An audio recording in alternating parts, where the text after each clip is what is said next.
ขอยกมือ10 นิ้วต่างกิ้วเกษาน้อมถวายอภิวาทวันทาแด่องค์พระสัมมาสัมพุทธเจ้าองค์พระธรรมเจ้าองค์พระสังฆเจ้าขอถวายความเคารพพระมหาเถรานุเถระเจ้าคณะพระสังฆาธิการครูบาอาจารย์ทุกตนทุกองค์ที่เคารพอย่างสูงขอความผาสุกความเจริญในธรรมจงมีแด่ศรัทธาญาติโยมพุทธศาสนิกชนคนใจบุญตั้นทั้งหลายเสียงที่ตั้นทั้งหลายได้สตับรับฟังอยู่ในขณะนี้คือเสียงของการออกสถานีวิทยุกระจายเสียงแม่กระจานโมเดิร์นเรดิโอ FM 94.50 เมกะเฮิรตซ์ทดลองประกอบกิจการในประเภทกิจการทางธุรกิจออกอากาศณอาคารเลขที่103หมู่ที่6บ้านสันวนะตำบลแม่เจดีอำเภอเวียงป่าเป้าจังหวัดเชียงรายลิงก์สัญญาณผ่านคลื่นอากาศมายังวัดสันกูทองตำบลแม่เจดีอำเภอเวียงป่าเป้าจังหวัดเชียงรายก่อนอื่นนั้นก็ขอใจคำว่าเจริญสุขเจริญพรเจริญธรรมสวัสดีโยมพ่อโยมแม่โยมพี่โยมป้าโยมน้าโยมอาพี่อ้ายนายน้องทุกท่านทุกคนทุกหลังคาเฮือนที่สดับรับฟังรายการวิทยุของคลื่น 94.50 เมกะเฮิรตซ์แม่ขจานโมเดิร์นเรดิโอมาแล้วนะมาแล้วครูบาศรีหมื่นเจ้าเก่าเจ้าเดิมมาแล้วหลังจากที่ห่างหายไปเมื่อหลายอังคารหลายติดก็ต้องใจคำว่าสุมมาอาภัยกับศรัทธาญาติโยมสาธุชนตั้นทั้งหลายตุยเพราะว่าอาตมาภาพภารกิจหนักเหลือเกินตั้งแต่เตรียมงานปล่อยหลวงซุ้มประตูโขงกับแปลงวัดของวัดสันกูทองตั้งแต่เมื่อเดือนเมษาก็บ่ได้อยู่ได้ยั้งมาถึงวันนี้ก็งานกิจกรรมของมหาวิทยาลัยที่อาตมาภาพได้เรียนอยู่ปริญญาตรีนั้นก็มีนักมีหลายแห่งบากีวันนี้ก็จะได้ไปร่วมกิจกรรมติวขึ้นดอยแห่งละเป็นกิจกรรมของมหาวิทยาลัยมาวันนี้ก็บอกว่าโยมพ่อโยมแม่โยมพี่โยมป้าโยมน้าโยมอาพ่ออุ้ยแม่อุ้ยพ่อลุงแม่ป้าตั้นตั้งหลายสตับรับฟังกันพ่องก็ว่าลืมครูบาศรีหมื่นไปแล้วอีนะเดี๋ยวบุตรเขาจะได้ทักทายกันซึ่งก็กึดเติงหาขนาดนักบางครั้งร่างกายมันอ่อนล้าบ่สบายก็ต้องรักษาตัวให้ก่อนช่วงก่อนนั้นเป็นวัดเป็นไอจะถ่ายญาติโยมโอ้คอนี่ตึงแสบคอไปหมดแสบคอไปหมดก็ได้ยารักษามาก็แควนขึ้นว่าปล่อยหลวงนี่บ่ไหวแล้วก็พยายามสู้เอาจนปล่อยหลวงวัดสันกูทองแล้วเสร็จสิ้นไปมาถึงเวลาปีใหม่เมืองแหมก็ซ้ำมีภารกิจนักก็อดเอานั่นเนาะอดเอาจนปีใหม่เมืองแล้วหมดทุกสิ่งทุกอย่างงานของมหาลัยก็เริ่มเข้ามาถึงวันนี้ก็เฮียนซัมเมอร์ปนว่าเรียนเฉพาะวันอาทิตย์นี่เฉพาะวันอาทิตย์วันนี้ก็ได้มีโอกาสมาพบปะจะถาญาติโยมสาธุชนคนใจบุญทั้งหลายในวันที่6 พฤษภาคม 2568เป็นวันขึ้น10 ค่ำเดือน8เหนือหรือว่าเดือน8เดือน6ไทยซึ่งก็ห่างเหินไปเมินหลายปีอันนี้ก็ได้ไลฟ์สดทาง Facebook 10 ปัญญันทากราบขอบพระคุณท่านรัตนยาโนภิกขุ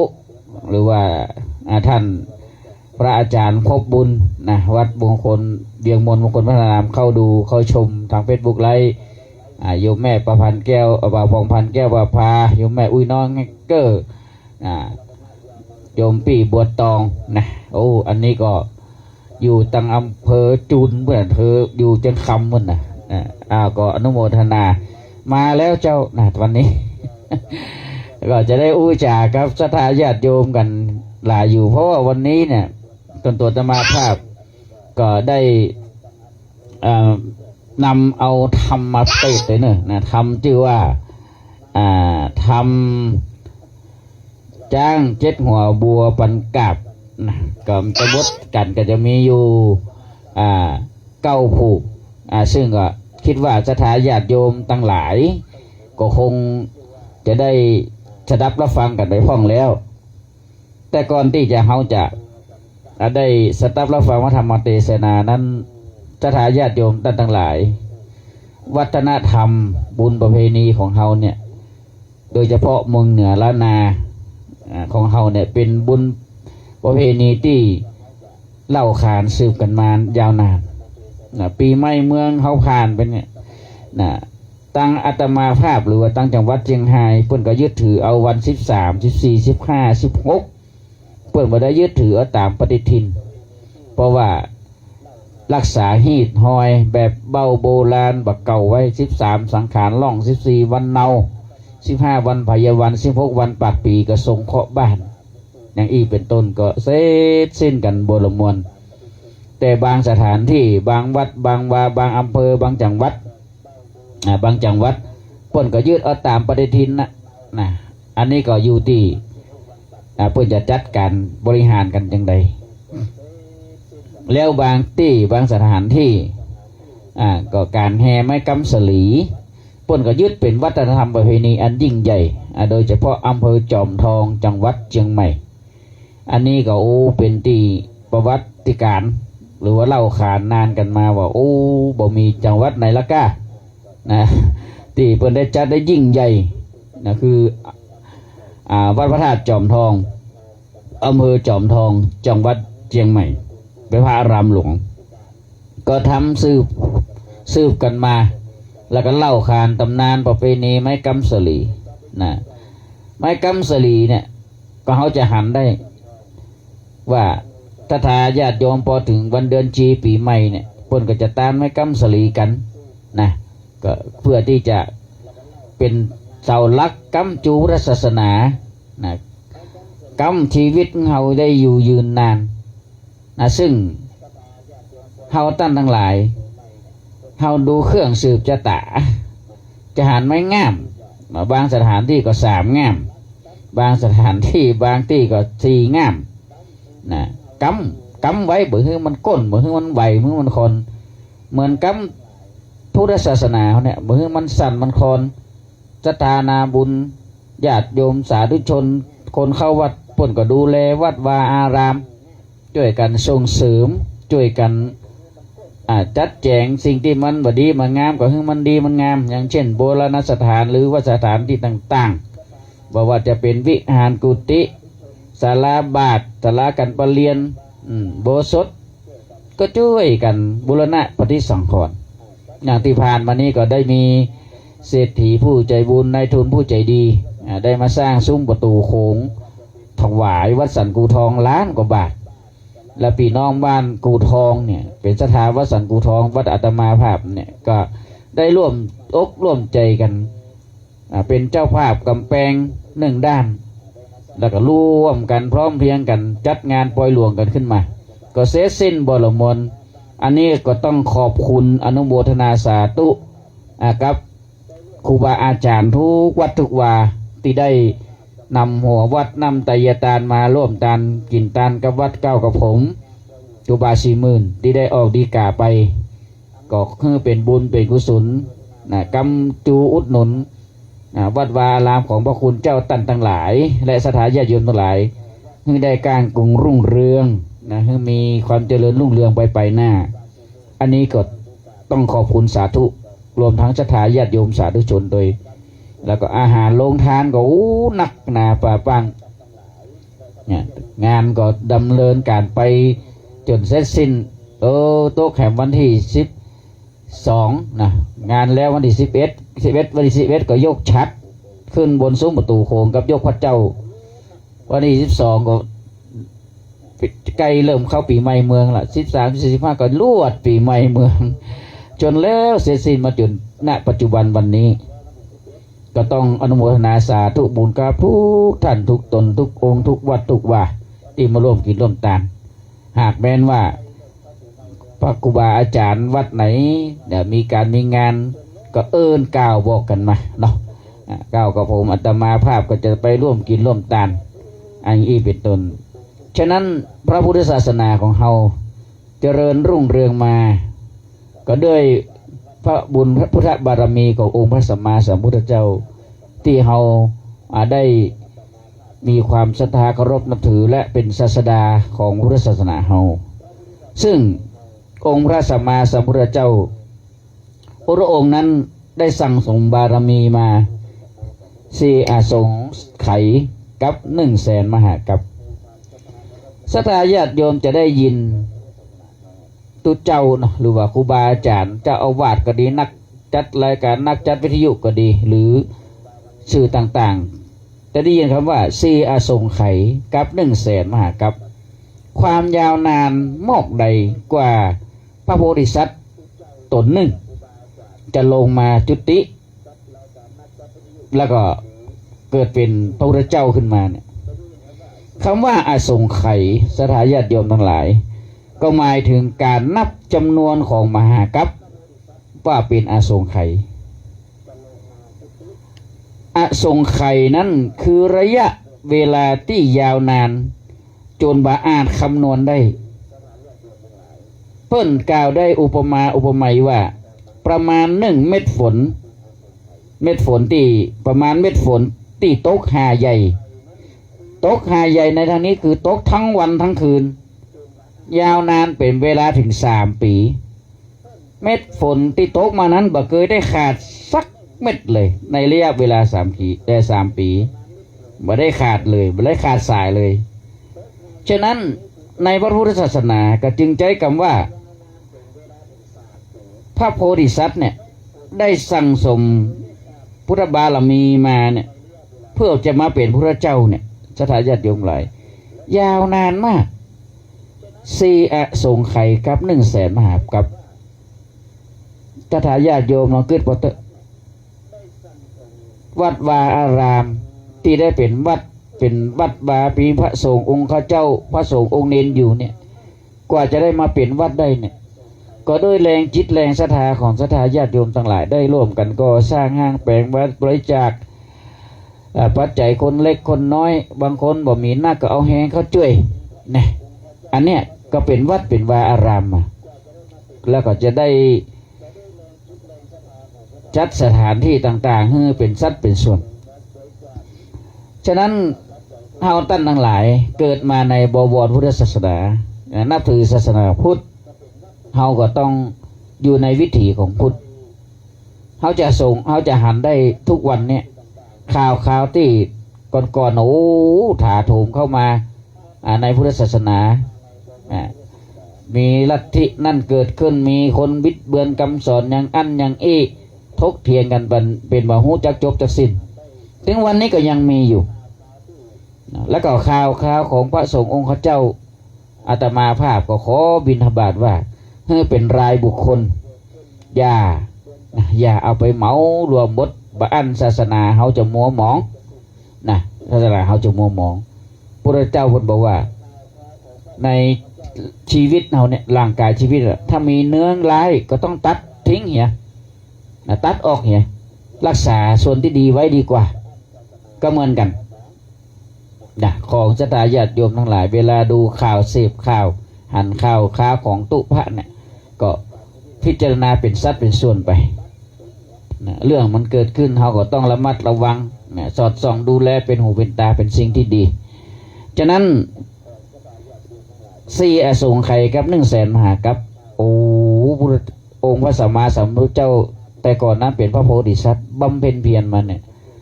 องค์พระสัมมาสัมพุทธเจ้าหรือว่าโพธิสัตว์เขาเนี่ย บำเพ็ญเพียรบุญบารมีมาก็จะได้เป็นพระพุทธเจ้าตรัสรู้เป็นอนุตตรสัมมาสัมโพธิญาณเนี่ยบ่ใช่เรื่องง่ายๆพระองค์เป็นมามดเป็นถึงสัตว์เดรัจฉานเป็นจ้างเป็นม้าเป็นโอ้สปะสเปดนะคือบำเพ็ญเพียรบุญบารมีแล้วถึงเวลาอันควรก็ได้จุติจากดุสิตสวรรค์โลกลงมาสู่เมืองมนุษย์และถามว่าผู้มีบุญบารมีนักจุติมาสู่เมืองมนุษย์เมืองโลกเนี่ยจะได้ไปเกิดบ้านตาคำตามียายสมยายศรีทำไมต้องไปเกิดที่ตระกูลที่สูงสักก็เพราะว่าถ้าหาก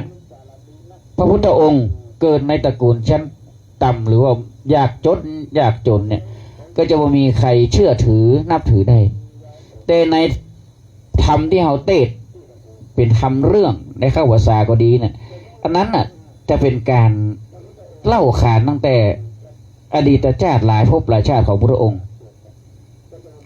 เจ้าชายสิทธัตถะเกิดลงมาในตระกูลกษัตริย์มีพุทธบิดาเป็นมหากษัตริย์ผู้ยิ่งใหญ่ในชมพูทวีปแล้วจะถาญาติโยมรู้หรือไม่ว่าทำไมเมื่อเจ้าชายสิทธัตถะประสูติได้7 วันเนี่ยทำไมพุทธมารดาแม่ของเปิ้ลถึงได้สวรรคตหรือว่าที่วงคตไปบ้านหอว่าตายเนาะตายจากไปเหียในราชาทรัพย์บนวัดที่วงคตก็เพราะว่าเปิ้ลบอยากคือมีบุตรหรือว่ากุมารใดเกิดมาซ้ำกับองค์เจ้าชายสิทธัตถะแล้วก็ผู้เป็นแม่หรือว่าพุทธมารดาก็หลังจากได้ที่วงคตไปสู่สวรรค์ชั้นดุสิตไปเป็นเทวดาชั้นดุสิตเจ้าชายสิทธัตถะกุมารยังจำหน้ายังบัดหันหน้าแม่ยังบัดแต้เตื่อได้แค่7 วันนะฉะนั้นสิ่งที่พระพุทธองค์ทรงได้สละพ่อของเจ้าชายสิทธัตถะคือพระเจ้าสุโธทนะเนี่ยมันหมายปลายมือว่าโอ้อยากจะให้ราชบุตรเนี่ยหรือว่ากุมารเนี่ยได้สืบบัลลังก์เป็นกษัตริย์แทนแต่ทุกอย่างมันถูกลิขิตมาแล้วเจ้าชายสิทธัตถะอยู่ในวัยเจริญวัยนะก็ได้เจริญเติบโตขึ้นมาผู้เป็นพ่อหรือว่าพุทธมารดาพุทธบิดาเนี่ยก็ได้เอาใจกุยางสร้างปราสาท3 หลังไว้ที่กรุงกบิลพัสหน้าฮ้อนก็ไปอยู่แห่งหลังหนึ่งหน้าหนาวก็อยู่แห่งหลังหนึ่งหน้าฝนก็อยู่แห่งหลังหนึ่งมีข้าราชบริพารขับร้องประคมดนตรีมีโต๊ะดูแลใจชิดนะฮ้อนได้อาบอยากได้กินบ่ให้ขาดตกบกพร่องแล้วก็คนเจ็บคนป่วยคนบาดดีเอาไปตั้งไก่มุดนอกเมืองบ่ให้ได้หันบ้านเจ้าชายสิทธัตถะเป็นคนที่ใบวันนี่ก็จะไปอยู่ในเมืองในพระราชวังในกรุงกบิลพัสที่เป็นพระราชวังของเจ้าชายสิทธัตถะนั้นอาตมาภาพก็เคยได้เข้าไปสถานที่นั้นแล้วครั้งเมื่อไปอินเดียแต่กี้ก็ครูบาอาจารย์อยู่กำลังเดินทางไปพุทธคยาได้วิดีโอขอมาว่าทำไมปีนี้ครูบาไม่มาว่าได้ไปกับเปิ้ลวิดีโอมานะคือท่านพระอาจารย์ประยูนจากโคราชนะเปิ้ลกำลังเดินทางกันจะเข้าที่พักกันนะก็บอกว่าตอนนี้งานนักไปบ่ได้เลยปีนี้บ่ได้มีโอกาสได้ไปเลยนะก็ได้ไปศึกษาไปแดนพุทธภูมิฉะนั้นในพุทธศาสนาเราโชคดีที่ว่ามีองค์พระสัมมาสัมพุทธเจ้าเนี่ยพระองค์ได้มาตรัสรู้และสั่งสอนเราได้ศึกษาธรรมะจากพระองค์เนี่ยเป็นสิ่งดีที่งามฉะนั้นในวันที่11เป็นวันอาทิตย์ ถือว่าเป็นวันวิสาขบูชานะเป็นวันวิสาขบูชาซึ่งในวันวิสาขบูชานั้นศรัทธาญาติโยมท่านทั้งหลายก็คงจะรู้กันแล้วว่าเป็นวันสำคัญทางพุทธศาสนาจะใดนั่นก็คือเป็นวันที่องค์พระสัมมาสัมพุทธเจ้านั้นประสูติตรัสรู้และปรินิพพานในวันนั้นก็จะมีกิจกรรมต่างๆตะกี้เนาะเราก็ได้ฟังท่านพระครูประหลัดนาฏพงศ์วุฒิศิริแล้วก็ลูกศิษย์เพิ่นได้ออกรายการร่วมกันได้กล่าวจาอู้เรื่องไปหลายอย่างแล้วในส่วนของกิจกรรมโดยเฉพาะบางวัดนี่เพิ่นก็จัดกันยิ่งใหญ่ก็มีการสวดมนต์ไหว้พระเวียนเทียนตนตัวอาตมาภาพตอนนี้กำลังศึกษาปริญญาตรีอยู่ที่มหาจุฬาลงกรณราชวิทยาลัยวิทยาเขตเชียงใหม่ที่บ้านโป่งกุมอำเภอดอยสะเก็ดในวันที่10นี่ก็จะได้ขึ้นไปทำกิจกรรมเตียวขึ้นดอยก็คือไม่ได้ไปเตียวขึ้นก็เปิ่นนะไปตั้งซุ้มตั้งเต็นท์เพื่อที่จะเอาน้ำไปน้ำไปถวายหรือว่าไปแจกจ่ายให้แก่บุคคลที่เดินขึ้นดอยในนามของรัฐศาสตร์ในนามของนิสิตนักศึกษารัฐศาสตร์ก็จะมีถึงนิสิตนักศึกษารัฐศาสตร์ห้องสวนดอกอำเภอเมืองจังหวัดเชียงใหม่และห้องดอยสะเก็ดที่อาตมากำลังศึกษาอยู่ก็จะไปร่วมกันนำน้ำเกล็ดหิมะน้ำแข็งเกล็ดหิมะเนี่ย600 กว่าแก้วแล้วก็น้ำดื่มสมุนไพรแฮมแล้วก็น้ำดื่มเปล่าๆนี่แฮมตัวอาตมาภาพนี่ก็เอาไปร่วมกิจกรรม50 แพ็คตอนนี้นิสิตเพิ่นก็รวบรวมจากผู้ใจบุญหลายได้เป็น 200-300 แพ็คละเขาก็จะไปตั้งตรงหันคนที่เดินขึ้นดอยเพิ่นเหนื่อยเพิ่นก็จะมาแวะยิบไปดื่มไปกินเขาก็ได้บุญแล้วนี่คือกิจกรรมของนิสิตนักศึกษาแล้วก็เจ้าวันที่11ก็จะต้องมาขึ้นวิหารเพราะศรัทธาญาติโยมก็จะมาทำบุญตักบาตรในวันวิสาขบูชาซึ่งเป็นวันสำคัญของโลกและเป็นวันสำคัญของพุทธศาสนาของเราจากนั้นก็เชิญศรัทธาญาติโยมสาธุชนคนใจบุญตั้งทั้งหลายเอาก็มีวัดมีวาเนาะก็ได้เข้าวัดเข้าวาทำบุญใส่บาตรญาติน้ำไหมตานเพื่อไว้เป็นปัจเทยังคือเข้าห่อเสบียงห่อต่อต่างไปสวรรค์นิพพานพุทธศาสนาเขานั้นสอนให้ทำความดีที่สุดจะได้อย่างก็คือเข้าสู่นิพพานเป็นแดนที่บรมสุขแดนที่สุขที่สุดฉะนั้นวันที่11เนี่ยวันวิสาขบูชาเป็นวันอาทิตย์เลยก็เป็นวันหยุดเชิญทุกท่านได้ไปร่วมกันแสดงเป็นพุทธตนตัวตนเป็นพุทธมามกะเนาะไหว้พระหับศีลก็แสดงทำสิ่งที่ดีที่งามจากนั้นส่วนอาตมาภาพต่อไปนี้ก็จะพยายามจะมาออกรายการให้ได้ตลอดเพราะว่าช่วงที่ผ่านมานั้นยอมรับร่างกายบอกอำนวยมันแล้วก็โหมงานนักจัดงานจัดอย่างหลายที่วิ่งขึ้นวิ่งล่อง จนร่างกายสุดขนาดงานตัวเองก็งานปล่อยหลวงตัวเองคิดว่าจะหมดรอดแล้วมาได้เนี่ยใกล้ก็ยังมีอยู่ก็อดเอานั่นก็พยายามว่าทำให้มันอ่อนแอมาตามร่างกายก็พยายามเอาก็จนเสร็จสิ้นงานด้วยดีเสร็จสิ้นงานด้วยดีฉะนั้นวันนี้ก็ได้มาออกรายการแล้วก็หันไลฟ์สดไปตอนนี้ก็หันศรัทธาญาติโยมหลายผู้หลายท่านได้เข้ามาชมทาง Facebook ไลฟ์10 ปัญจันทราของอาตมาภาพตอนนี้ไลฟ์สดไปทั่วโลกแม้กระทั่งพระอาจารย์ที่เดินทางไปอินเดียกำลังจะถึงพุทธคยาเนี่ยเพื่อนกำลังชมอยู่นะแต่ก่อนหน้านะเพื่อนก็โทรมาทักทายว่าหายไปไหนทำไมมาด้วยกันก็ต้องกราบขอบพระคุณอย่างสูงและอนุโมทนาทุกท่านที่ได้ชมทาง Facebook ไลฟ์10 ปัญจันทรา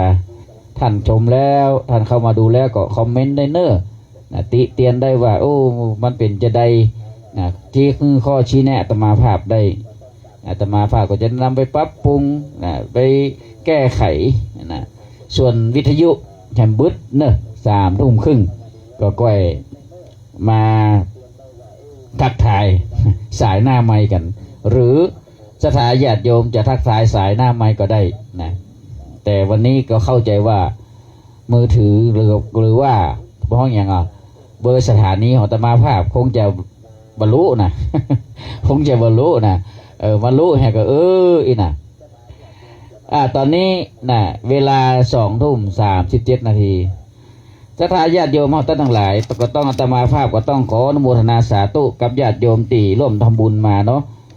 ตีตะเมินได้ประกาศให้เพื่อนอีน่ะอนุโมทนาสาธุกับแม่อุ้ยติ๊บมีใจบ้านสันมาเขตนี่ทำบุญแล้วก็นั่งกับไฟมา100 บาทโยมแม่อุ้ยแม่เมียนาเต็มบ้านปะแงะนะ50 บาทเนาะแล้วก็ไข่ปลาล่ำนี่ได้กันเนอ แม่คำศรีวิชัยวงศ์บ้านสาเจริญอันนี้คนหลายต้งก็ร่วมทำบุญมากินมาตานตัวนะอนุโมทนาสาธุกับก็บุญธรรมแม่รัตนาสั่งคำฟั่นบ้านโป่งหนองอันนี้ก็เจ้าเก่าเจ้าเดิมเนาะบุญมู3ตำบลเวียงเนื้อร่วมทำบุญมา100 บาทอนุโมทนาสาธุกับพ่อหลวงปันมีชัยแม่หลวงคำบ้านแม่ขัดจานร่วมทำบุญมากาตมาภาพปฏิบูรณาสาธุแล้วก็อนุโมทนาครับพ่อดวงคำหวานหอมบ้านปะแงะร่วมทำบุญมาโดยและหำท่านหนึ่งก็อันนี้ก็ห่างหายกันไปเหมือนก็มาเจอกันก็ได้ร่วมทำบุญไว้ก็คือแม่ดวงเดือนมหาวันร้านจุฑามาศพาม่านแม่ห่างเหนือร่วมทำบุญมาเนาะก็อนุโมทนาสาธุครับทุกท่านทุกคนตัวเนอบุญกินบุญตาลติสถาญาติโยมได้ให้ได้หอมได้หลงทำบุญมาก็คือเป็นพระวะปัจจัยหนุนนำสถาญาติโยมให้ได้อยู่ดีมีสุขเหมือนกันทุกผู้ทุกคนดังที่อาตมาได้เกินไปว่าคนเฮานั้นเกิดมาในบวรพุทธศาสนาต้องหักศาสนาของตัวเองต้องดูแลศาสนาตัวเององค์พระสัมมาสัมพุทธเจ้าพระองค์ทรงฝากพุทธศาสนาเขาเนี่ยไว้กับพุทธบริษัททั้ง4ในครั้งพุทธกาลนั้นก็จะมีภิกษุณีอุบาสกอุบาสิกาว่าตลอด5,000 วรรษาหรือว่า5,000 ปีเนี่ยเฮาตถาคตก็ขอฝากศาสนาเฮาเนี่ยอยู่จนรอดถึง5,000 ภาษาหรือว่า 5,000 ปีตอนนี้ย่างเข้ามาแล้ว2,568ศรัทธาญาติโยมเฮาคิดพอเตอว่าพระองค์นั้นถึงแม้ว่าจะเป็นเจ้าฟ้ามหากษัตริย์มีทุกสิ่งทุกอย่างมีทุกสิ่งทุกอย่างก็ยังสละพระราชสมบัติความสุขส่วนตัวออกมาอยู่ป่าอยู่เขากินลูกมันหัวไม้โหนกินผลไม้บำเพ็ญเพียรเพื่อแสวงหาอนุตตรสัมมาสัมโพธิญาณองค์พระสัมมาสัมพุทธเจ้านั่นน่ะหรือว่าเจ้าชายสิทธัตถะครั้งที่เป็นพระราชกุมารที่ผู้เป็นพ่อพระเจ้าสุโธทนะมั่นหมายปลายมือว่าจะให้เป็นกษัตริย์แต่นั้นถึงแม้ว่าถ้าหากว่าเจ้าชายสิทธัตถะบาเสด็จออกบวชถ้าเป็นกษัตริย์ก็จะมีทรัพย์สินเงินทองใช้อย่างบาขาดมือเลยเพราะอะไรอย่างชทายาติโยมหลายเพราะว่าขุมทรัพย์ทั้ง4เกิดขึ้นมาพร้อมกับที่เจ้าชายสิทธัตถะเกิดออกมา4 แจงเมืองเลย4 แจงเมืองกบิลพัทน์เลยถ้าเจ้าชายสิทธัตถะบ่ออกบวชเป็นพระราชามหากษัตริย์ก็จะใช้เงินส่วนเนี้ยเงินทรัพย์ส่วนเนี้ยพูดว่าขุมทรัพย์ทั้ง4นะที่เกิดขึ้นมาพร้อมกับเจ้าชายสิทธัตถะขุมทรัพย์ทั้ง4เกิดขึ้นมานี้เพื่อรองรับแต่ในส่วนของ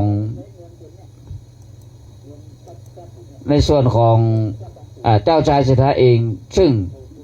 ได้ถูกกำหนดมาแล้วนะโดยบุญญาธิการของพระองค์ท่านจึงได้ออกบวชซึ่งก็มีนายชนะก็เป็นสหชาติด้วยกันนายชนะกับมากันทกะได้ปากันหนีออกบวชสุดท้าย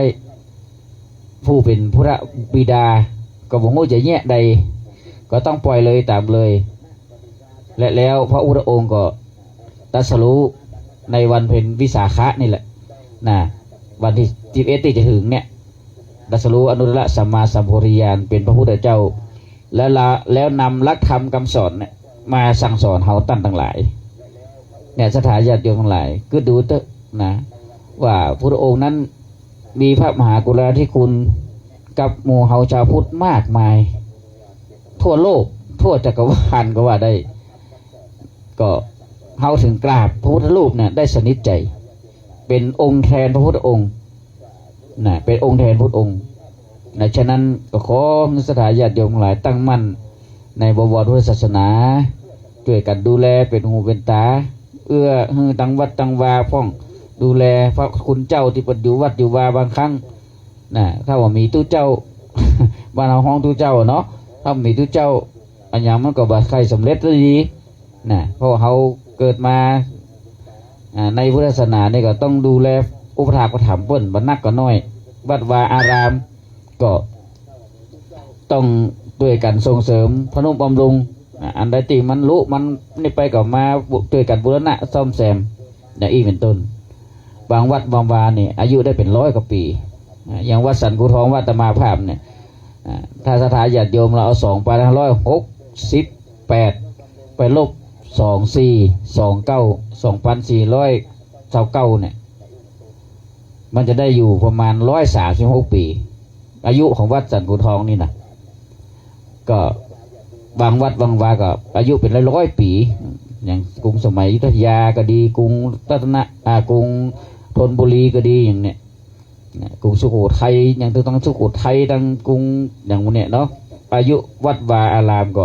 เป็นร้อยปี200 ปีฉะนั้นก็ฝากฝังไปเนอะเฮาก็จะได้ช่วยกันดูแลยุคเขาหมดไปก็เฮือละอ่อนรุ่นใหม่ก็เข้ามาก็พยายามดึงละอ่อนเยาวชนเข้าวัดเข้าวาเนาะลูกเต้าเราหลานนะสมัยเดียวนี้มันก็เขียมนะ ขยโยมนี่โอ้มีแทบมีเลยเน้นที่จะบวชนี่ก็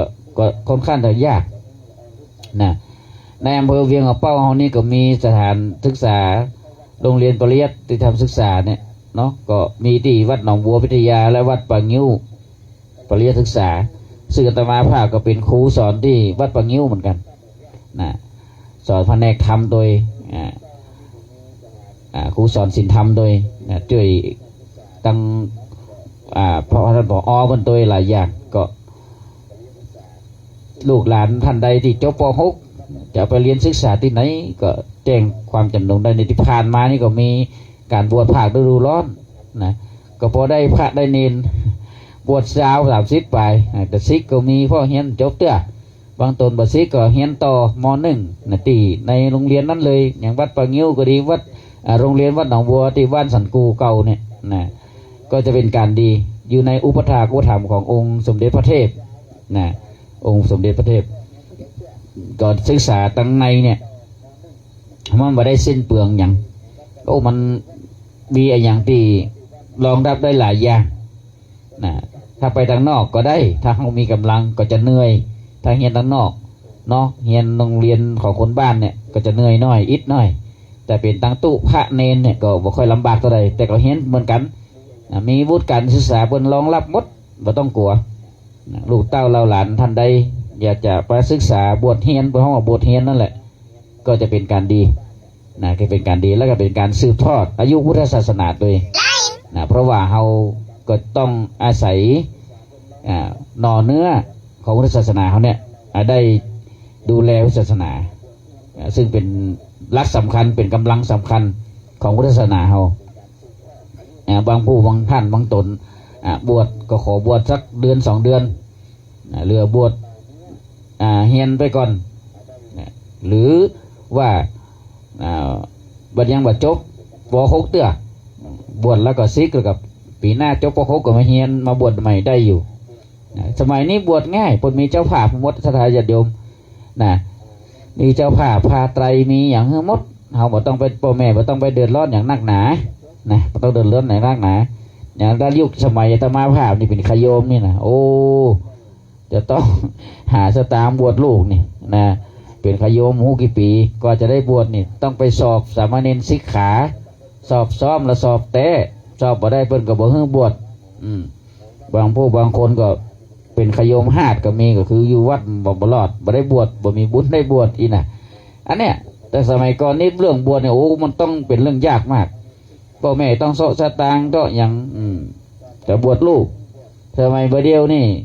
ของได้โกนหัวห่มผ้าขาวเป็นหน้าแล้วก็รวมกันบวชบนมีเจ้าภาพผ้าไตรผ้าห่มจีวรนี่นะเสร็จแล้วเขาก็เอาไปอยู่วัดเขาเอาไปเฮียนที่ฮั่นที่นี่วัดนั่นโดยสำนักนั้นนี่ก็ได้อีนะ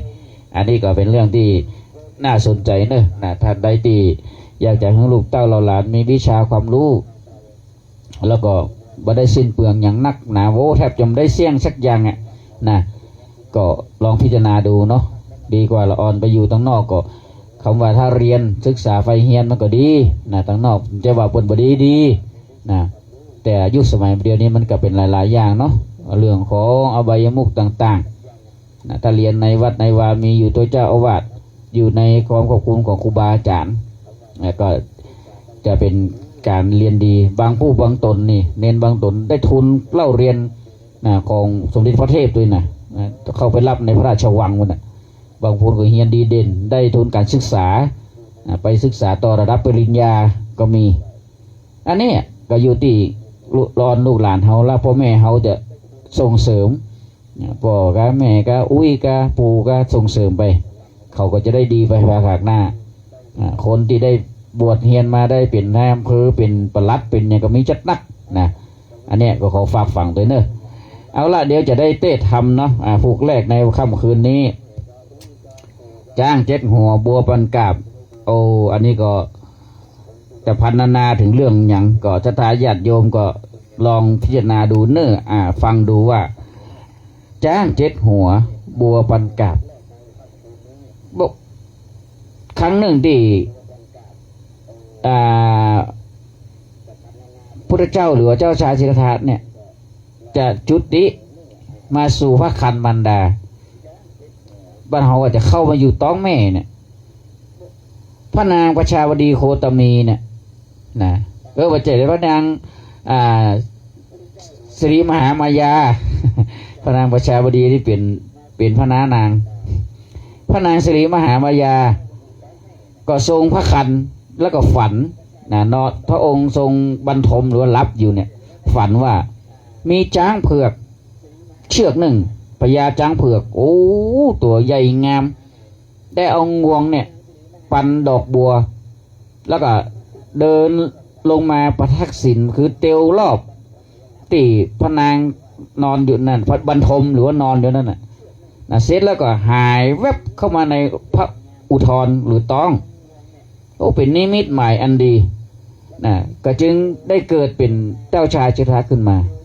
ฉะนั้นทำวันนี้จ้าง7 หัวบัวบรรกาบเนี่ยจะเป็นเนื้อหาสาระจะเป็นอย่างไรถ้าหากว่าศรัทธาญาติโยมทั้งหลายเกิดสาระรับฟังแล้วก็ฟังแท่งต่อเนอะอาตมาก็พยายามไปโค้นทำมาให้ศรัทธาญาติโยมได้ฟังกันถ้าจบ9 ผูกนี่แล้วก็จะเป็นแมงสี่หู5 ตาเนอะอันนี้ก็จะมีตำนานเล่าขานอยู่นะแมง4 หู 5 ตาอาตมาจะหาข้อมูลมาอู้จ่าศรัทธาญาติโยมเข้าใจและฟังกันเนาะต่อไปนี้เชิญท่านทั้งหลายสดับรับฟังพระธรรมเทศนาชื่อว่าจ้าง7 หัวบัวบรรกาบเป็นระดับลำดาสืบต่อไปเนอะนะโมตัสสะภะคะวะโตอะระหะโตสัมมาสัมพุทธัสสะ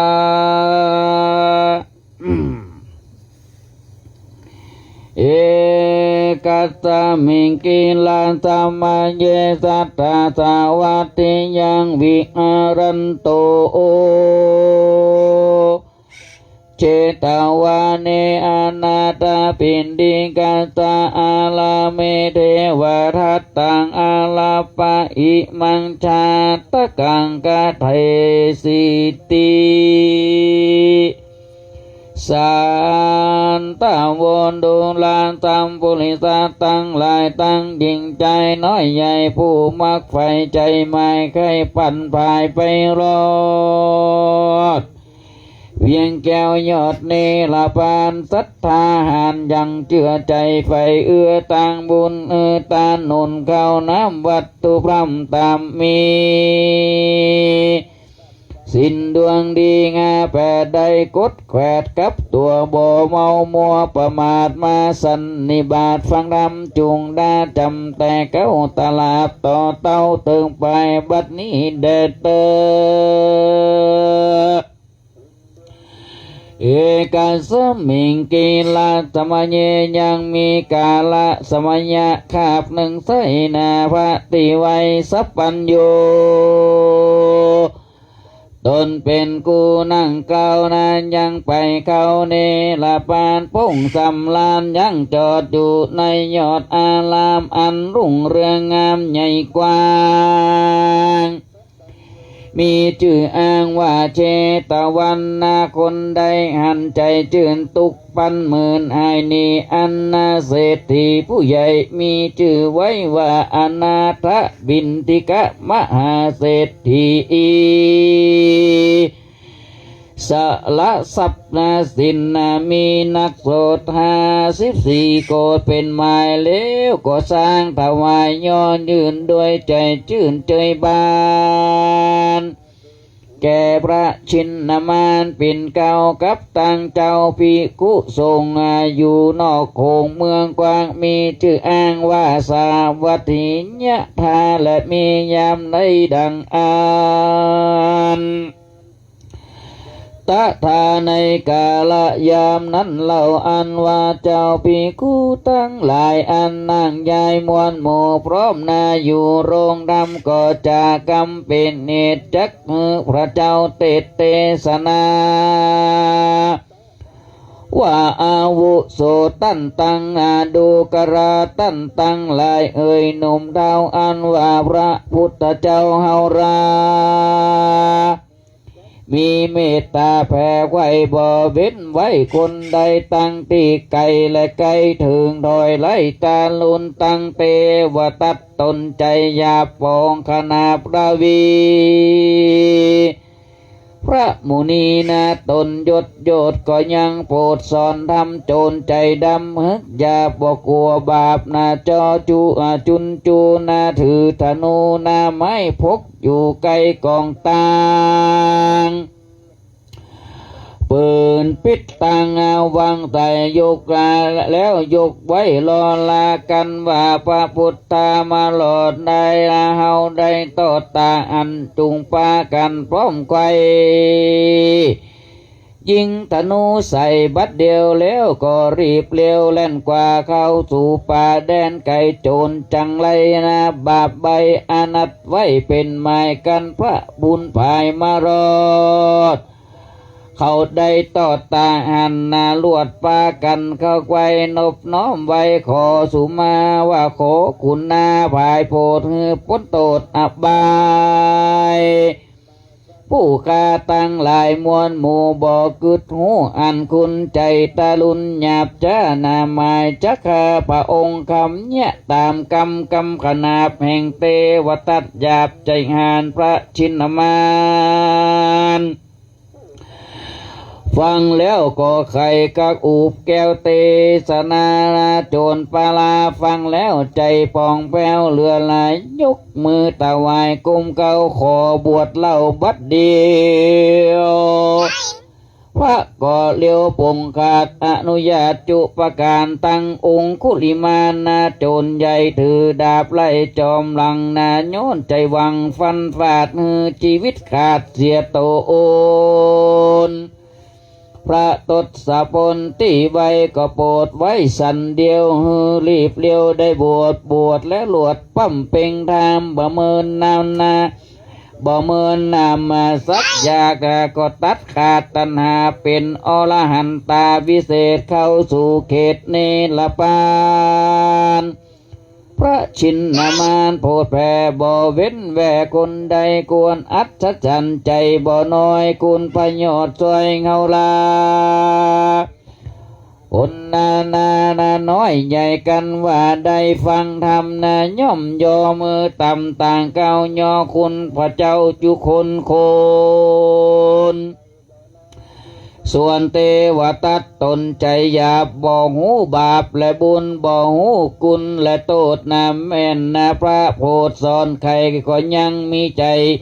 หยาบจ้าปองคำคาสัพพัญโยบาปมาจูจักกองนาลากลงห้องอเวจีเป็นทุกขีไม่เดือดบอกหูเหือดนะคืนวันเดนาตั้งสุดตัวอันว่าพระยอดซอยสัพพัญญูตนเป็นกูแก่โลกพ้นโศกมามานไปมานาพงสำลานยังอยู่ในแก้วกูดีโสตัญญาณมีเป่งปล่อยได้ยินถ้อยคำจาอันสังฆามวลหมู่ใครกล่าวอยู่ในโรงธรรมพระองค์คำอันเอตกวนจักเทศนาจริงเสด็จลีลาโยลิญาตนาไปนั่งเนื้ออาสนะส่วนสังฆามวลหมู่พงอูอาฟูอูจากกันก็ลวดเร็วปันนาตันบาดดักเสียงขาดคำจายกมือสาต่างเก่านบน้อมเล่าสามตีองค์พระมุนียอดจอยจึงต่อถอยพุทธชาวาภิกเวดูราภิกขุทรงตนตะลงสินใจสะอาดเชื้อนักปราชญ์ตะลงธรรมมีหน้านำมวลหมู่นั่งพร้อมอยู่ในใหญ่ใหญ่ตั้นตั้งหลายกล่าวต้อยอย่าเรื่องใหญ่น้อยได้จาอันเอามาจวบใส่ลวดยั้งไว้กลางอนนาตั้นเอาตนดักอยู่บอกกล่าวอุยอไปจุงจาใครบอกกล่าวเฮาหูข่าวกิยาที่นั้นนาเจ้าภิกขุตนองค์อาจจบฉลาดโดยโวหารก่อนนมัสการกรมเก่าไข่บอกเล่าตามมีพระมุนียอดจอยจึงตอบต่อยคำจาว่าเตวตัดนั้นนากายาปองขนาบตัวเฮาบาปบ่เบานาจ่องกองนาลากลงห้องอเวจีเสวยทุกขีล้ำตีบ่ใจจาดนี้บัดเดียวเมื่อเฮาเตียวโลกกว้างนาพงก่อสร้างสมปานป่าละมียานไปแก่บ่แปกบ่กว้างแผ่นานำเตวตัดอาธรรมใจยาเป็นเต้าป่าปลามีตันอาบาปใบอาชญาใส่ตัวเฮาบาปบ่เบาด้วยไล่นะมันลวดใดบำบายดับจิตตายต่อหน้าแห่งไฟฟ้าประชากันพระจาเต้านี้บ่เก่าจี้ยาวไปคือบ่ไข่ต่อแทงเสียงแห่งสังกาตีนั้นนาเจ้าภิกขุทรงตนฉลาดนะก็อภิวาทนามัสการว่าข้าแด่พระชินนามานเป็นเจ้าอันว่าจาดเก่าเมินลายผู้ค้าหมายใครหูว่ามีอยู่สันใดขอพระไข่บอกเล่าตั้งแต่เก้าเถิงไปผู้ค้าตั้งหลายน้อยใหญ่ได้อุไข่ตามมีพระมุนีตนผ่านแผ่วจิงไข่ข้าอูบแก้วเตสนาว่าอติเตกิละภิกเวเอโกโพรมตัตโตนามาราชาภาลานสิยังรัชชังกเรสิดังนี้เป็นต้นภิกเวดูราภิกขุทรงตนตะลงสินใส่บ่อเศร้าลูกศิษย์เก้าสัพพัญโยจุงตั้งหูฟังที่เฮาจักจี้จากไก่นานไก่แต่โสดนาลายกับโกดวาสานายังมีพญาตนหนึ่งองค์อาจชื่อพมมาตัดราชบุญเลืองเสวยเมืองใหญ่กว้างมีชื่ออ้างว่าปาลานาสีโคงปุรีแห่งเต้าพอจุดาวเรืองไรเป็นเบียงใจประเสริฐคนเมืองเกิดหลวงลายหอเฮือนยายจดที่เต็มจุจีเซซอนคนเตียวจรทุกขอกตั้งไปนอกและไปใน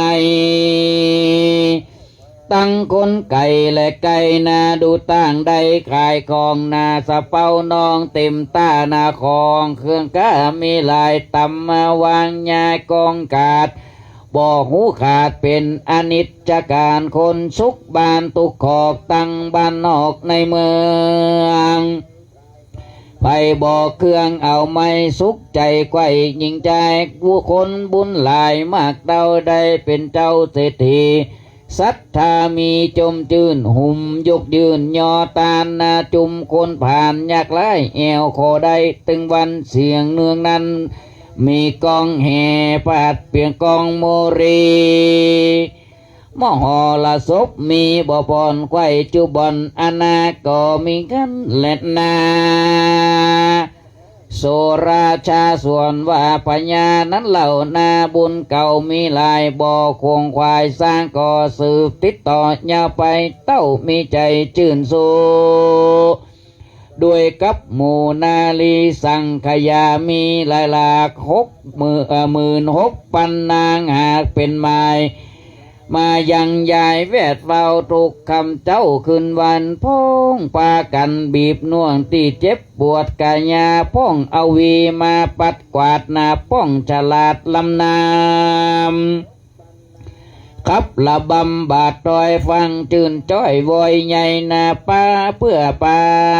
ใจตันเต้านาฮือจื่นเย้ายินดีเสียงดนตรีบ่ขาดในปราสาทเจียงการเต้าผู้บานยศใหญ่บ่กึดไข่ตังบุญบ่กึดหนุนตังบาปนาอยู่ตามสุภาพธรรมดาคือบ่หิงสาไผ่ไตฮืองอนไม่มองขี่บ่ลาวีคำลาบบ่ขนาบเคขาฮือโยตาอามาตไตนาได้ไม่มาดมองเงาบุญบ่เอาใส่หาบบ่สร้างบาปตาลุนเต้าสะเบยบุญจาดเก่าตุกกำเจ้าดิลีอุปปมามีเปรียบไว้ดังคนโลกไตหญิงใจมีเข้าเปลือกลายเหลือแลเต็มจุงแงทุทานนาลวดละเสียตังให้บ่กึดไข่ตังมาเขานำนาแต่ก่อนย่อมหูผ่อนตึงวันนั่นแหละนาอัฏฐะในกาละนั้นไทยยังมีขี้ไรผัวเมีย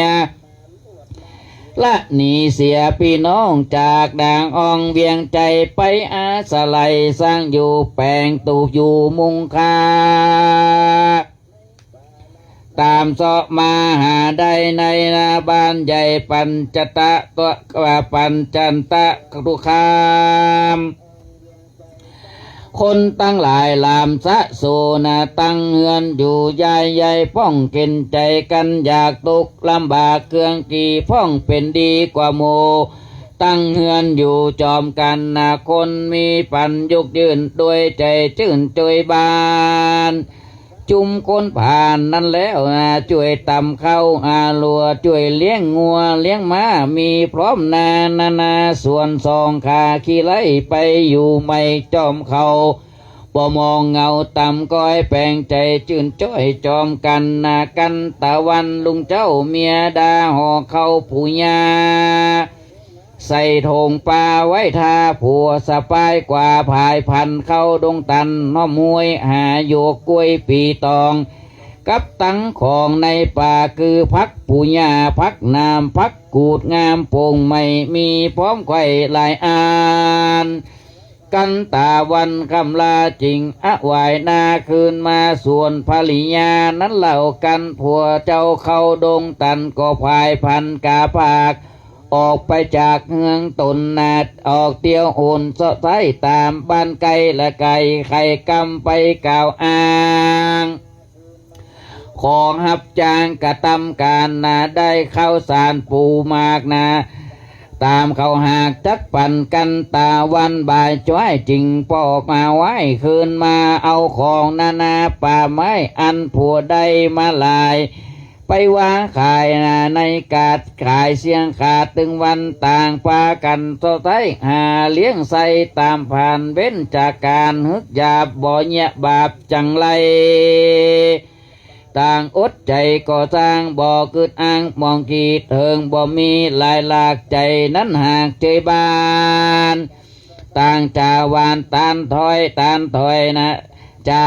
ต่างจาวานตันถอยนะจาอ่อนอ้อยจอมกันเป็นนิรันดร์จะใจบ่เว้นไว้วันใดก็มีเงินเล่นนาตะทาในกาละนั้นเล่านอพระเจ้ายอดทศพลนะยังอยู่บนจันฟ้าคงแหลงละดุสิตตา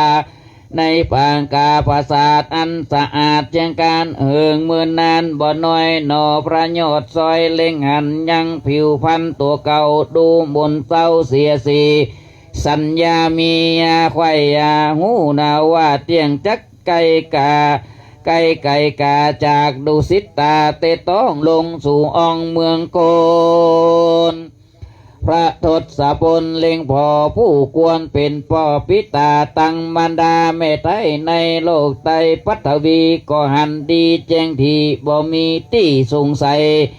หันซองนาเข็นใจยากไล่ในบ้านใหญ่ปัญจตะคามนาผู้ใจงามบ่เศร้า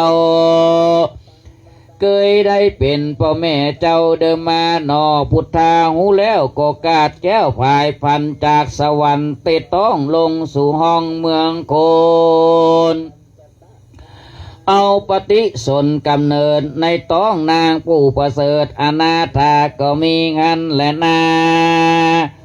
สาปันนะส่วนนางอนาถาผู้เป็นแม่ขับพาแก่เร็วปัน10 เดือนตันนาคบไว้ก่อประสูติได้พุทธามีลักษณะประเสริฐงามล้ำเลิศเลือลายพ่อแม่หมายชื่อซอยว่าเจ้านาดน้อยวละกุมารนอโปติยานติไวจำเริญใหญ่คืนวันพ่อแม่หันหักกอดต่างกอดเจยจมเอากินนมป้อนข้าวอาบน้ำเหล้าคัดสีหินยุงมีมาไกก่อปัดไล่นิไกต่างมีใจอ่วงอ้อยยังลูกน้อยสายตานอพุทธาติไวก็ขึ้นใหญ่เลี้ยวไวโลคาภัยพยาธิบ่มาปาดสันดานอยู่สำลานจะใจ3 ปีไข่ตึงมานางมารดาผู้เป็นแม่ก็ซ้ำคับพาแก่ตึงตันกันถึงวันมาไข่ก็ประสูติได้บุตรตาสืบตัวมาแถมเราเป็นน้องเจ้าบุญมีลักษณะดีบ่น้อยงามสร้อยเสมอกันพ่อแม่หันหักมากจึงออกปากปันหมายใส่ชื่อใส่ใจลูกน้อยว่าเจ้าอ่อนน้อยอินทนะกุมารว่าอันก็มีงั้นแหละนาโสกุมาโลส่วนอินทนะกุมารนั้นใจก็ขึ้นใหญ่เลี้ยวปันปีเดินวันปันจอดเต้าตลอด3 ปีนอบุนีบุญใหญ่อายุได้6 วาษาตั้ง2 ขาเป็นกูเล่นนะเล่นอยู่จอมกันบ่อไปพันป้าห้องไปสู่อ่องแดงไก่ยามพ่อไปสู่ป่าเพื่อเสาะหาเห็ดหอนแม่แอวจรหับจางบ่อเว้นวางวันใดฮือสองใส่ใจลูกเต้าได้อยู่เฝ้านาเกงหาตาวันดาละป่าพ่อจริงกว่าขึ้นหลังจกเอายังลูกไม้อันใดในดงออกจะทงยื่นตอนลูกน้อยอ่อนสองใจคือนาเป้านา นกลายลูกน้อยนาหมากไฟงอยนาจามลำหมากม่วงคำปอมสมอพร้อมนาหำฟานนาหมากเมาหวานนาบ่อไรป่อใดนามาส่องบุตตาจมจืนจกยกยืนปันกันยามแม่พันปีกปอกวายนาออกขึ้นมาตั้ง2 กาน้อยอ่อนเล่นไปตอนพันเมื่อ2 บุญลือจุงจองแม่ขึ้นห้องเกงหาแล้วก็จะถามเราว่าวันนี้แม่เจ้าไปนานได้เข้าสารเครื่องใจหรือลูกไม้สั่งจาจบจากโถงปลาแห่งแม่ยกห่อแกดูในพ่อแม่ไข่ต่อต่อยกับลูกน้อยคิงเรานาหายมองเงาบนเต้าดังนี้เล่าตึงวันนอคุณดำบุญมากกันพ่อแม่จากเกหา ก็อดสาช่วยกำคืออาบน้ำหอบลัวเก็บเครื่องครัวเลี้ยงน้องบ่อพระคองนี่ไก่เจ้าคึดใจจะใจว่ากันใหญ่ตึงตาลจักปากันสร้างก่อบ่ป่อบุญนากับมันดาแม่เจ้าได้ตุกเล่าเลือนลายจักควงควายก่อสร้างแต่ตาตั้งดีมั่งมีตุนเต้าพ่อแม่เจ้าใจบ้านนอโปติยานสันทีกึดดังนี้ตึงวันก็มีเงินแลนาตะโตปาลังจำเนียนการไปนายามเจ้านอลาบุญมีจำเลินดีขึ้นใหญ่อายุได้8 วาษาอันว่าโลกาพยาธิก็มาปาดต่อจนยังตัวตนผู้ปอดโถมบาดป่อลายแสงนาเปียที่แห้งหลายลูกมาถูกต้องจอมการลวดดับพันกาปาดตายละจากเมืองโกนละเมียตนนาโศกเศร้าละลูกเต้าสองใจตุกลายเอาไม้ห้องละไม่เวทนาหนอพุทธาย่อซอยริลำดอยกำไปว่าเป็นสันใดพ่อเจ้ามาด่วนเข้ามอละนาละเฮาลาแม่ลูกตุกถูกทองทมถูกผาลมจะใจนะลูกผาลมจะใจคอใหญ่เรือปันจักเอากันช่วยจำล่วงล้ำต่างผ่านกำมาปานลอดไก่บ่ตันใดแตนกุลบาปตาลุนหลายหลากแดดจักพ่อพรากบำไว้นาละตุกลายเลอแลไว้แม่สายใจแต่นี้ไปเมื่อนาเตียงตุกกว่าเดิมอ่อนคนเตียวจรละลาดบ่งูขาดตั้งเตียวจักเลเหลียวสันพอเหมือนคนป่อหรือมีตุกเครื่องเขียตำจ้าซ้ำเป็นกำพร้าตัวมาจู้ใจได้จาหนุ่มเต้าจักเหมือนพ่อเจ้าเตรียมตนหนอตดตะพลยอดซอยลิลำดอยลายประการบ่ปอนานแต่ใจก็คือได้ตำลายแปลงใจผ่านตั้งมันดักอยู่หันสันดีตุกยังมีบ่พรอยู่ในบ่อนหัวใจคนไกลไกลงูกาวก็บอกเปล่ากันมาช่วยเดิงดาเลิกซากตามเขาหากประเพณีก็มีงั้นเลยนาเตชะนาในอากันว่าคนตั้งสามแม่ลูกโศกตุกถูกละลายแม่คงควายหับจ้างบ่เว้นว่างวันใดกันราวันใสแจ้งส่องก็ออกจากอ่องเกงหาตาวันดำคำลาจริงเอาไว้นาขึ้นหลังนาละวางยังลูกเต้าอยู่เฝ้ากองต่างเจ้าบุญกวางผู้ปีหูแจ้งทียังตนว่าโตเป็นคนกำพร้าซ้ำตำจ้าตกผ่านอดเนี่ยการช่วยแม่ตามจักแม่ตามจักแพ้มีแหงคือแต่งแปลงมัดขาดยังอาฝากยาตรงไหลนะลูกสุ่มไฟหนึ่งเขานะลูกสุ่มไฟหนึ่งเขาตักน้ำเหล้าหาลัวบ่เมามัวแอวเล่นบ่ละเว้นเสียการบ่ปอนานแต่โสดเปียทิ้งโหดตะลุนก็มาถูกตนแม่ไต้บ่ตันใดเยาญาก็เลยลวดมอละนากวาดก้อยนาชีวิตขาดวำวายละส่องใจลูกเต้า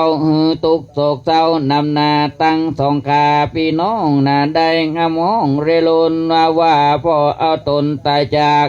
แม่เจ้าหากยังมีจักเกิงขี่อยากไล่ยังอยู่ได้ตามผ่านบ่ปอนานสักกากแม่สัมภาคตายไปบ่อะไรตูกากันนากุมนากว่าไว้นาตั้งผู้ดอยอันใหญ่มาติ่งใส่หัวใจ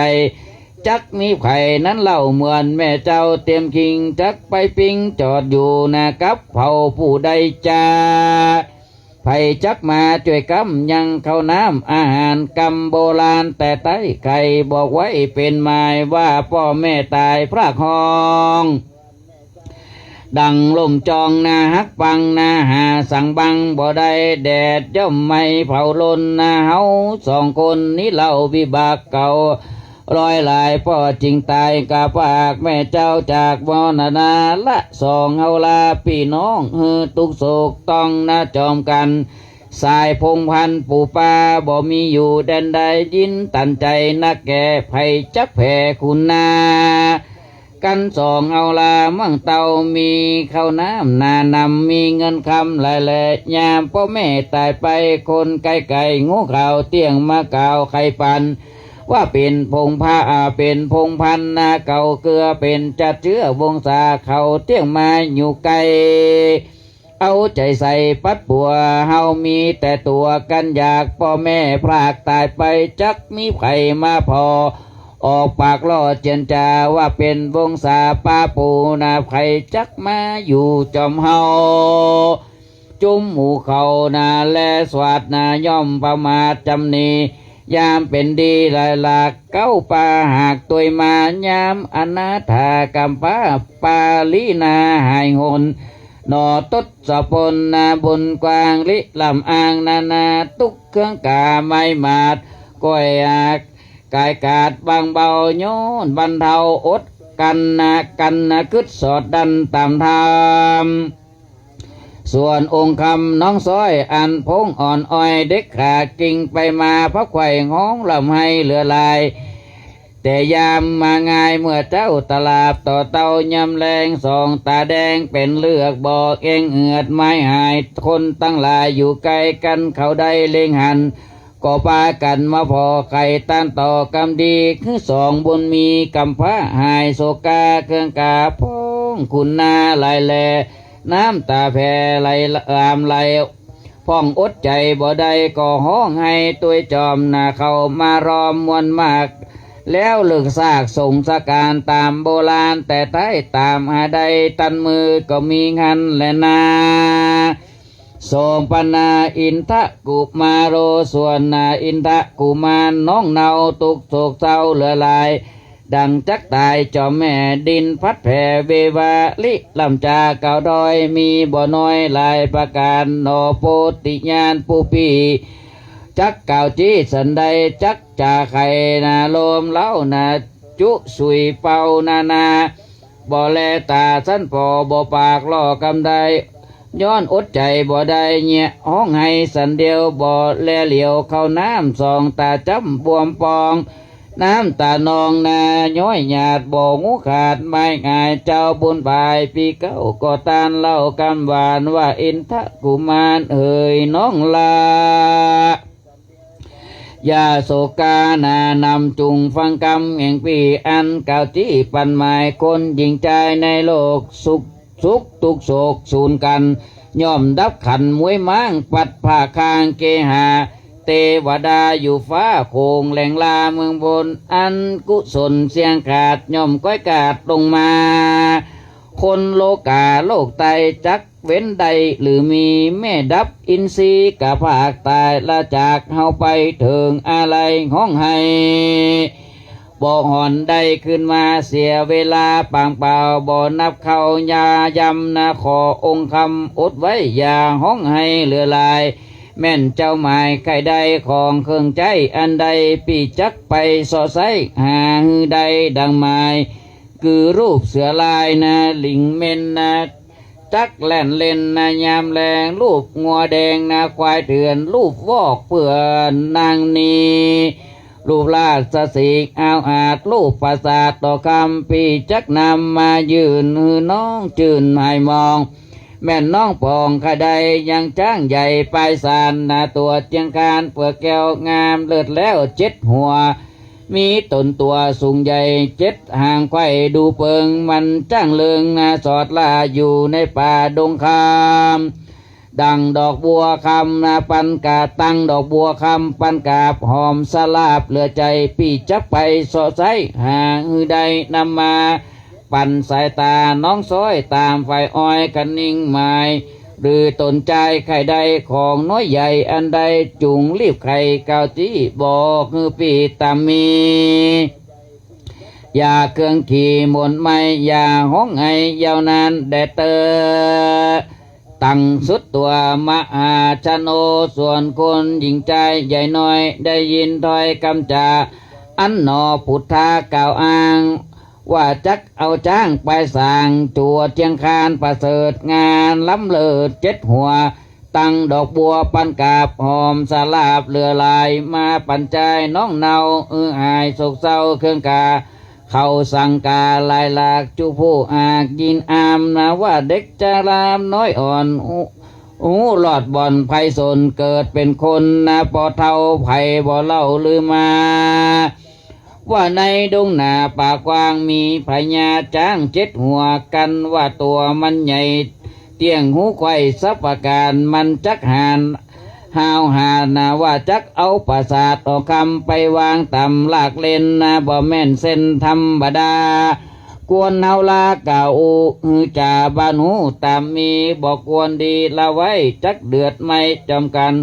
เขาเลี้ยวปันฟังฟ้าวออกจากดาวเก่งหาไปไข่จ่าเก่าตานนะบอกจ่าบ้านตามบีก็มีวันนั้นแหละนานิทิตังขีญาสั่งวันนาวิเศษจากองเหตุวระกุบมานนาจ้าง7 หัวบัวปันกาบผูกตนก็บังคมสมเร็จสรเดชศรัทธาญาติโยมตันทั้งหลายทำจ้าง7 หัวบัวปันกาบ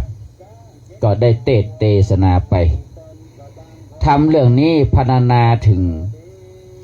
นอโพธิสัตว์อยู่ที่จันดุติสวรรค์โลกก็ได้ตุติลงมาเกิดในเมืองมนุษย์ตถาญาติโยมหลายพัฒนาถึงเมืองหนึ่งนะซึ่งเป็นเมืองที่ทุกคนเนี่ยอยู่สุขสบายนะข้าวน้ำปูปลาอาหารมีคนอยู่ด้วยกัน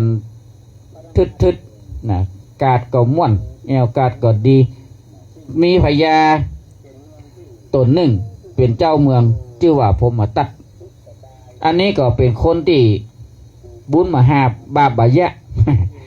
บุญบาหาบคือบุญบาทำบาปก็บาทำบุญมหาบบาปบายะคือบุญมาเอาบาปกับบาเนี่ยกินบุญเก่าตึงวันจะถ่ายญาติโยมเลยก็ไปเริงระเริงอยู่กับสุรานารี60,000 ปันนางกันนะเอานักแตะนักวาดนะ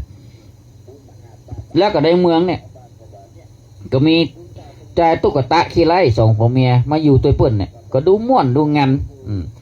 ใจผู้เป็นป่อเนี่ยก็มีอาชีพเสาะหลัวหาไม้หาเฮ็ดหาหอนมาเมียก็ไปแอวรับจ้างแต่คนในบ้านนะแปลงกับพริกมาปลากันมาเพราะว่าผัวได้ของมาก็เอาไปวางกาดขายก็แลกข้าวสารข้าวหมักปูอย่างมาเลี้ยงครอบครัวก็นอโพธิสัตว์นี่ก็อยู่บนจันดุสิตก็ว่าผิวคันเขาเนี่ยอย่างม้ามนเศร้าพ่อแขนก็แบบชดใส่เปล่งปังถึงก็ว่าเขาเนี่ยถึงเวลาเขาจะต้องจากดุสิตสวรรค์โลกนี่ปรุงไปละก็เล็งดูมาดูยังโลกมนุษย์ในจุมพูตะบีบเนี่ยก็หันใจตุ๊กตา2 ผัวเมียน่ะเป็นคนใจบุญดูเป็นคนดีมีศีลมีธรรมเฮาจะลงมาเกิดกับครอบครัวเนี่ยนอโพธิญาณก็ตั้งจิตอธิษฐานแล้วลงมาเกิดในต้องนางผู้เป็นเมียของใจตุ๊กตาพอ10 เดือนค่อยก็เกิดลูกมานะตีอกดีใจนะดีอกดีใจซึ่งก็บ่เคยมีลูกมาแต่เมินนะก็ได้เกิดออกมาก็จึงได้อยู่กับลูกกับพ่อแม่เนี่ยนะอยู่กับพ่อแม่เนี่ยถึงวันนะอยู่ในเมืองเนี่ยแล้วก็ได้ให้เมินนานเนาะให้มาเมินนานนางผู้เป็นแม่เนี่ยก็ได้เกิดลูกมาคนหนึ่งเกิดลูกมาคนหนึ่งเกิดลูกมาคนนึงก็10 เดือนค่อยก็เกิดลงมาคนแรกเป็นอ้ายเนาะคนแรกเป็นอ้ายก็ชื่อเจ้าน้อยเจ้าชื่อวรกุมารเนี่ย คนที่สองเป็นน้องก็ชื่อว่าอินทนกุมารซึ่งสองคนเนี่ยเป็นพี่น้องที่ฮักกันขนาดอยู่ไปเหมือนนั้นพ่อก็ตาย พ่อตายไปยังความโศกเศร้าขึ้นกับครอบครัวนี้แม่กับโมโหจะยังไงก็ใจเลี้ยงลูกไปนะวรอินทนกุมารเกิดขึ้นมาก็ได้3 ขวบก็เล่นตัวอ้ายเวลาแม่ไปรับจ้างก็อยู่บ้านเฝ้าเงินวรกุมารนี่ก็ตักน้ำคุโบะหลัวไปให้แม่ไปอยู่ไปเหมือนนานแม่ก็มาตายละเอาล่ะจะเยะใดไอ้ยังมาตุกอกตุกใจคนบ้านใกล้เรือนเคียงก็มาปลอบขวัญนะส่วนเจ้าอินทนกุมารเนี่ยเป็นคนที่ฮักแม่ที่สุดให้ดินขวัดเนี่ยบ้านเฮานะครับเพราะจะหันรับตาหันเป็นภาพเนาะให้ดินอยู่พื้นดินขวัดบายุดตั้งแต่เจ้าถึงแมลงบายุดผู้เป็นอ้ายคือวรกุมารเนี่ยก็บอกว่าน้องเฮ้ยจะไปโศกเศร้าเสียใจอย่างล่ำเรือมนุษย์คนเฮาในโลกเนี่ยย่อมตายดับขันไปหมดบ่มีใครเหลือตอนเนี้ยเฮาอยู่กัน2 คนพี่น้องอ้ายจะดูแลน้องเองคือผู้เป็นอ้ายเนี่ยผู้เป็นอ้ายนี่ก็มาจะซุยจะจุน้องเนาะมาจะซุยจะจุน้องว่าคือจะให้น้องยุดให้ก็เลยว่าน้องเหยยุดให้เตอะมันเกิดประโยชน์อย่างงี้ถ้าหากน้องใครได้อันใดนะอ้ายจะไปซอกมาฮือบอกว่าจะเป็นจ้าง7 หัวบัวปันกาบหรือปราสาทหลังงามจะให้น้องมาจักหลากเล่นนะอยู่ใกล้อยู่ไกลอ้ายจะไปซอกมาฮือน้องจนได้ปัตโทธรรมโมสังโฆกำซุยกำจุของอ้ายเนี่ยวางจะให้น้องยุดให้เนี่ยเป็นเรื่องจะตายญาติโยมหลายคนตั้งหลายที่อยู่เราแวกใกล้หันได้ยินใส่ต่างกันเหลียวไว้พอโหวันน้อยนี่ไปอย่างใดนี่เอาเกิดมาเท่าป่านนี้แล้วยังบ่มีได้ยินไข่ว่าหันจ้าง7 หัวบัวบรรกาบจ้างนี่สูงขนาดนักสูงใหญ่แล้วไปพออย่าเอาไปสาดเงินประสาทคำมาให้น้องมาหลากเล่นมันบ่ใจกล้าอีน่ะคนที่เป็นข้างบ้านก็ว่าบ่ได้ละเรื่องนี้มันเป็นเรื่องใหญ่ไปอันจ่าบ้านฟังจ่าบ้านคงจะเป็นพ่อหลวงบ้านแหละจ่าบ้านฟังว่าเรื่องเนี้ยควรจะพิจารณาจะได้ดีนะหมู่ที่ได้ยินกับฟังไปเลยฟังไปห้องจ่าบ้านไปจ่าบ้านว่าบ่เดียวเนี่ยมีลูกคนข้างบ้านเนี่ย2 คนผู้เป็นอ้ายเนี่ยผู้เป็นอ้ายเนี่ยจุบอกน้องว่าจะเอาจ้าง7 หัวบัวปันกาบมาให้น้องว่าจะเอาประสาทหอคำมาให้น้องหลากเล่นมันบ่ใจเรื่องธรรมดานะก็ไปฟ้องไปแต่บ้านถ้ามันบ่นั่นก็จะได้เดือดร้อนกันหมดเนอะก็ฟังไปบ้านจ่าบ้านบอกเรื่องเนี้ยจ่าบ้านนะจ่าบ้านในครั้งนี้ก็คือจะเป็นผู้นำบ้านหรือผู้หลวงบ้านนี่แหละเป็นเรื่องขึ้นมาจนได้เพราะฉะนั้นศรัทธาญาติโยมหลายในธรรมเรื่องจ้าง7 หัวบัวบรรกาบเนี่ยในเนื้อหาสาระธรรมจะมีอย่างไรเฮาก็ฟังแทงเนาะในวันศุกร์ที่วันอังคารที่13นะวันอังคารที่13ก็จะได้เตะปูต้น2ศรัทธาญาติโยมหลายธรรมเทศนาเรื่องนี้จะสอนเฮาในด้านใดนะเพราะว่ามีแค่9 ผูกมีแค่9 ผูกก็ขอศรัทธาญาติโยมทั้งหลายติดตามเนอะรับฟังไปเพราะต้องเดี๋ยวนี้3 ทุ่มเกินพอดีเนาะลองเปิดสายหน้าไม้ไทยท่านใดจะโทรเข้ามาพ่องนอก0631174767เนอะตอนนี้เปิดสายหน้าไม้ลองกอยว่าใครจะโทรพ่อง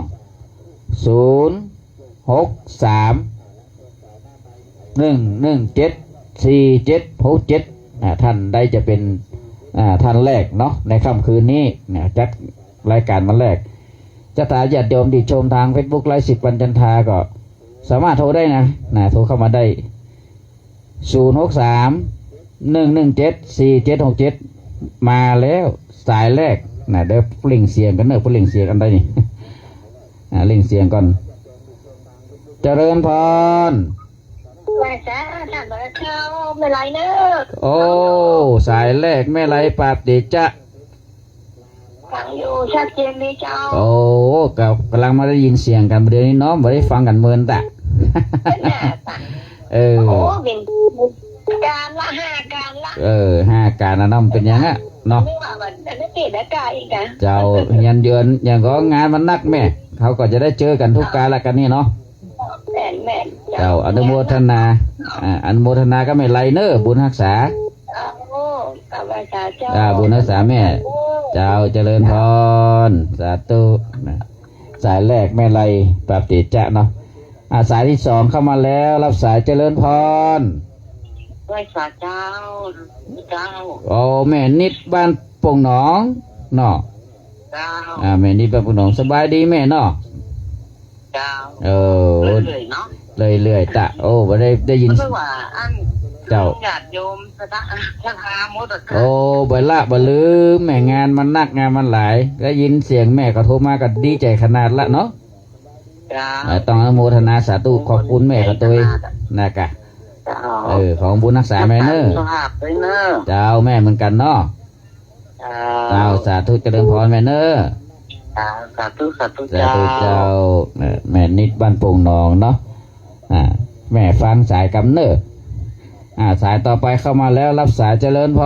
รเลยจ้าสัปรัดเจ้าแม่ฟังอยู่โอ้โหแม่เรือนบ้านแสนต่อเจ้าชัดเจนดีเลยชัดเจนดีเนาะโอ้บริษัทกัน70,000เอ็นดู2 เจ้าเนาะดู2 เจ้าพ่อแม่ตายละพ่อแม่ตายละแล้วเนาะสบายดีแม่เนาะเจ้าหลังใจสบายดีแต่ไม่เป็นอีกจนมาหายเจ้ามันถึงมาหายแม่มันเป็นโรคประจำตัวแล้วเจ้าเนาะอดเอาไปไหนมาได้ได้เปิดเนี่ยที่ถามว่าลูกไปจำได้ไปเล่นเลยเป็นอย่างแม่เอาจิตเอาใจเขาไปเอาเนาะสาธุแม่เนอรักษาสุขภาพตัวเนอสำลังใจครับสำลังใจเนอเจ้าสาธุแม่รักษาสุขภาพเป็นนะแม่เนอเจ้าสาธุเจ้าสาธุแม่เรือนวันแสนต่อแต่ถ้าญาติโยมบางครั้งก็เรื่องของสุขภาพเนี่ยมันก็เป็นเรื่องที่สำคัญนะเดี๋ยวนี้เขาต้องรอฟังเนี่ยเรื่องของการเผาขยะป่นแต่บอฟังปหลวงบ้านกำนันปหลวงบ้านกำนันเขานี่นะว่าเพิ่นเดี๋ยวเผาเมื่อใดไฟฟังเผาเด้อเนอะถ้าเพิ่นประกาศปั้งกับเผาเด้อเพราะอาตมาไข่เผาขนาดนักบอขยะเมื่อปหลวงนักขนาดเอาคนไปขว้างในบอขยะหมู่บ้านจะนักนะก็มันเป็นเรื่องของมลภาวะเป็นพิษคนได้เป็นโรคคือพอสมัยคือพอคือทอบคือทอบไม่นะมันก็จะอิดหายใจเข้าหายใจออกหรอเนาะจะมีตันใดโทรมาแหมเนอวันนี้กำลังได้3 สายห่างหายกันไปเมินเนาะเจอเนอ063 117 4767ตันใดที่จะโทรเข้ามาในช่วงเวลานี้ก็เจริญพรได้ท่านที่ชมทาง Facebook ไว้10วันจันทราก็จะโทรเข้ามาก็ได้นะ063 117 4767ตอนนี้ก็เปิดสายหน้าใหม่แล้วเนาะเรื่องจ้างเจ็ดหัวบัวบรรกาบเป็นเรื่องจนได้พยายามจะจุน้องเปลือกหึ่งน้องยุดให้หาแม่ดิ้นขวัดนี่นะโอ้น้องได้ยินไถ่หูพึ่งนะก็ตะลึงนะเป็นเขาได้ยินเขาก็ต้องตกใจโอ้จะเอาจ้างเจ็ดหัวที่ไหนมาเนี่ยบัวบรรกาบกันเนี่ยคือสิ่งที่บนบกโบราณบนว่ากันไว้แต่เรื่องนี้มันเป็นเรื่องที่ยิ่งใหญ่สำหรับคนที่บ่เคยได้ยินข้าอายุป่านนี้ละข้าก็บ่เคยได้ยินมาได้ยินหรออ่อนน้อยอู้ดินี่นะตอนอายุ7 ขวบอู้เอายังไงนี่ฟังไปฟ้องจ่าบ้านจ่าบ้านคงจะเป็นพ่อหลวงบ้านแหละเนาะหรือว่าผู้นำชุมชนไอ้น้อยมาอู้อีพระบัดได้แต่เกิดมันเป็นเรื่องเป็นราวมานี่จะยุ่งใหญ่นะจะเย็ดได้นี่นะพุทธผูก2ก็ฟังกันวรรณการที่13นะ ก็เป็นสารธรรมนะที่องค์พระสัมมาสัมพุทธเจ้าพระองค์ทรงเทศนาไขข้าอู่แก้วเป็นว่าเนาะอ้าวชายดักปิ้งเนี่ยอยู่ทางใดกันหมดตั้งโป่งหนองแม่นิดนอนมาพ่อบุญธรรมไปทางใดเนี่ย ตั้งสมเขตตั้งใดตั้งสังคีเล็กตั้งวิงระแวกใกล้นี่เป็นใดเนี่ยตะกี้มาไก่ก็คือลองเคาะเนาะแม่เลื่อนบ้านแสนต่อลองเคาะก็มาแล้วบอกกองอู้โป่งหนองมาแล้วก้อยนะใครผมพูดเนอนี่นะ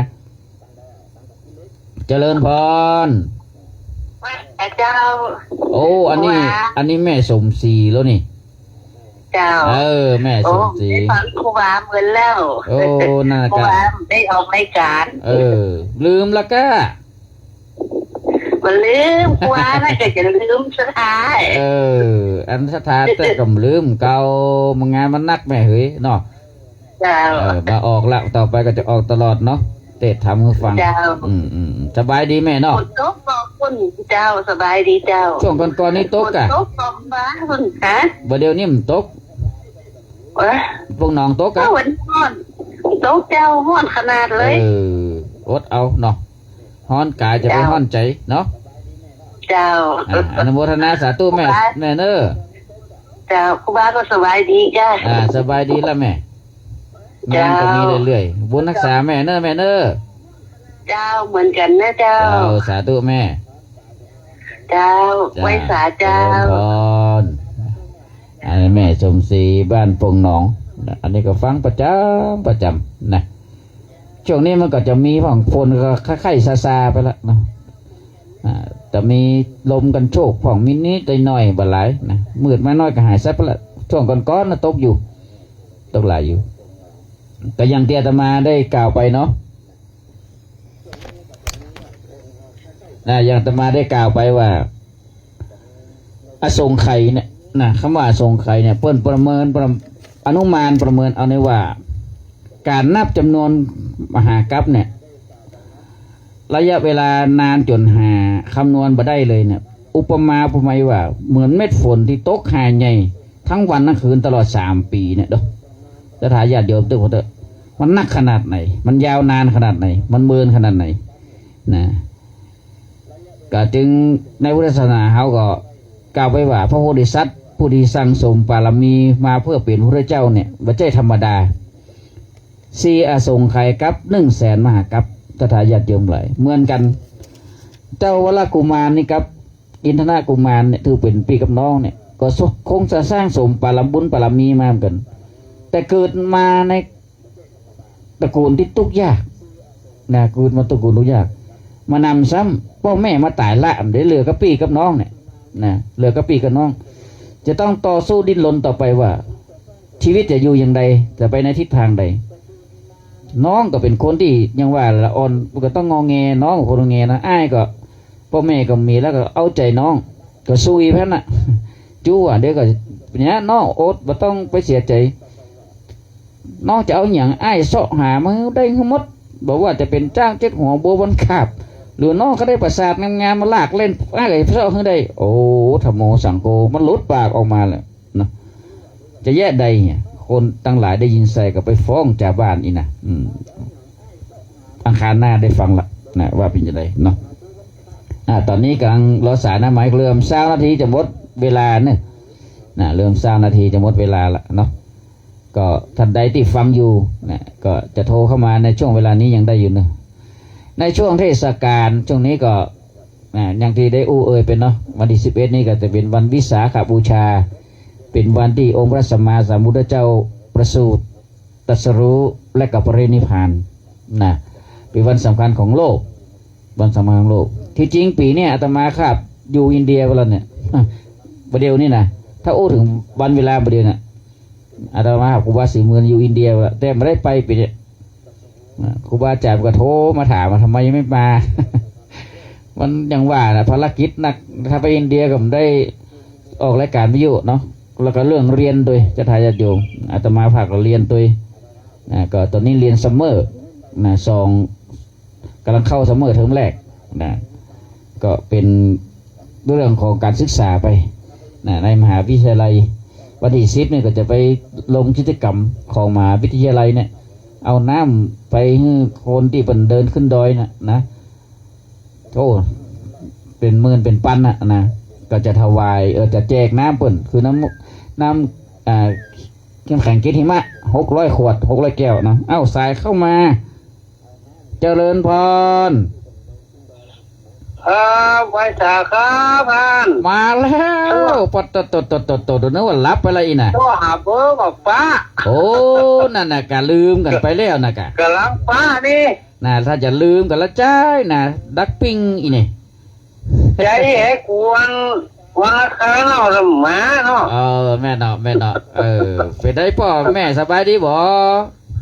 สบายดีครับคุณต่อครับดีละโอ้ดีใจเลยวันนี้ก็ได้มาหับแล้วเพราะว่างานนักงานหลายเนาะตั้งแต่มือปล่อยหลวงมาละปีใหม่ก็ไม่ได้เข้าจัดสักอย่างดีละก็ฟังทำจ้างจิตหัวบัววันกาไปแล้วเนาะนะเป็นนิทานทำก็รักษาสุขภาพปอเนออากาศร้อนแล้วก็ฝนตกนี่นะครับแม่ฟังอยู่หันกันแม่เนอหากาสุขภาพเป็นเนอแม่ฟังหันด้วยกะฟังอยู่เนาะถึงแม่นั่นกะดีละอายุมันขวัญยืนรักษาสุขภาพแม่ปอเนอแม่เนอครับไว้จ่าครับบุญรักษาเจริญพรพ่อบุญธรรมสั่งกำฟัดบ้านโป่งหนองนี่เสียงดังวังชัดนะยมพ่อบุญธรรมแม่รัตนาเปิ้นหุ่มกินหุ่มตาลไปไหนไปมดถ้าบัติดไหนนะล่าลูกสาวแลกเวียนลูกเป็นทำงานเนี่ยบ้านเป็นเป้านะแลกเวียนไปส่งพ่อแม่ทำบุญเนี่ยอันเนี้ยคนใจบุญคนที่เป็นหุ่มกินหุ่มตาลเนาะก็เป็นสิ่งที่ดีนะสิ่งที่ดีเพราะว่าอันบุญตานการกุศลทำไปเตอะเบิดเสียหลายจักสุขสบายในภายภาคหน้าสุขแรงล่าอมตะมหานิลปานนะสุขสดชื่นบานทุกมื้อทุกวันก็ได้บุญเขาเนี่ยนะบุญกรรมบุญจูบุญอุดบุญหนุนบุญปกปักรักษาอีเป็นต้นนะฉะนั้นก็จะไปละเรื่องบุญเรื่องกุศลทำบุญไปเถอะทำตามอาตมาครูบาเนี่ยก็ยังทำบุญเนี่ยวันที่10เนี่ยไปทำบุญเนี่ยนะเพื่อที่คนที่บันเดินขึ้นดอยเนี่ยจิตคนทำมันเหมือนกันแต่ญาติโยมต่างหลายคนที่เดินขึ้นดอยบางคนเดินด้วยจิตอธิษฐานจิตที่บริสุทธิ์เพื่อจะไปกราบสักการะภาษาลิลิกธาตุบนพระธาตุดอยสุเทพบางคนก็เดินเอาม่วนไปเปิ้น อีเป็นต้นแต่เขาบ่ได้เลือกว่าใครจะยังใดในมหาจุฬาลงกรณ์สาขาอาตมาภาพเป็นสาขารัฐศาสตร์เนี่ยก็ได้ทำจัดสถานที่ตั้งน้ำแจกคนที่ไปเดินเข้ามากับปิกยิบน้ำไปกินยิบน้ำกินเลยเพราะมันเดินขึ้นน่ะปุ่มเพิ่งเลื่อนขึ้นซักกันน่ะเดินขึ้นบนดอซิตี้นะอันนี้ก็ถือว่าเป็นประเพณีเตียวขึ้นดอยนะก่อนวันสินใหญ่คือวันที่ก่อนที่11วันที่10ก็ขึ้นละอาตมาภาพเขาคงจะลงมาประมาณเที่ยงคืนตี 1ปุ่นลงถึงวัดก็ตี 2แล้วก็ลูกเจ้ามาก็ลงวิหารแห่งนี้นะอันนี้ก็ฝากฟังเนาะจะถาญาติโยมมาเลยว่าบุญตามการกุศลทำให้เตอะเราต้องคิดเล็กคิดน้อยทำไปกิจกรรมที่จะมาหรือว่าจะถาญาติโยมทำนะใครทำก็คนนั้นก็ได้บุญตามบุญกุศลที่เขาได้สั่งสมมาอย่างนี้เป็นต้นในวันที่10นี่ก็น้ำแข็งเกล็ดหิมะ600 แก้ว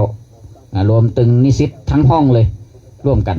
แล้วก็ส่วนตัวน้ำมาภาคกับน้ำดื่ม50 แพ็คแล้วก็นิสิตในห้องพวกก็จะทำน้ำสมุนไพรไปแหม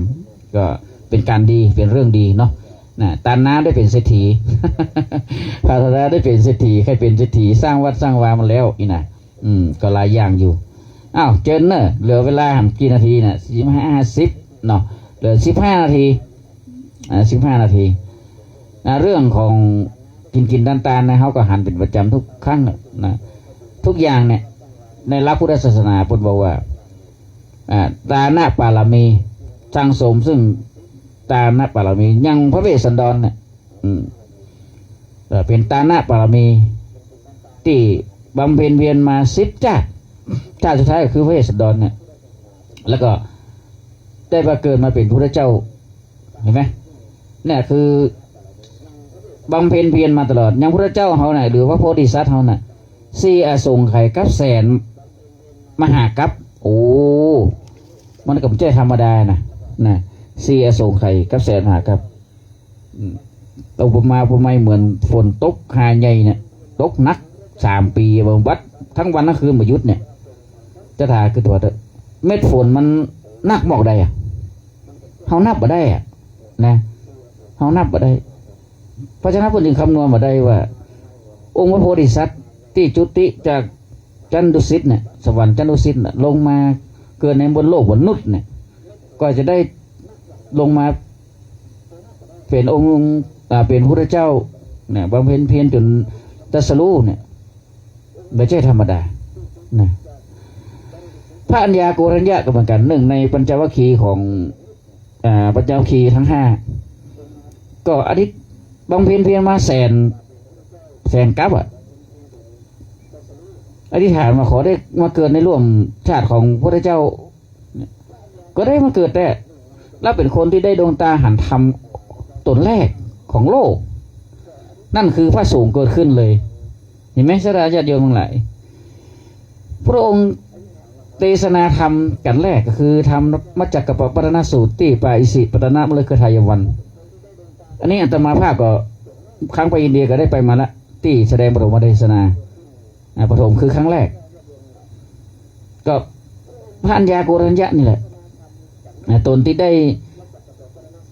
อธิษฐานบารมีมาแสนกัป100,000 กัปเนี่ยของได้เกิดมาร่วมชาติกับพระเจ้าจนครบ100,000 กัปไว้เกิดมาร่วมชาติพระเจ้านะแล้วได้มาเป็นสาวกพระเจ้าโดย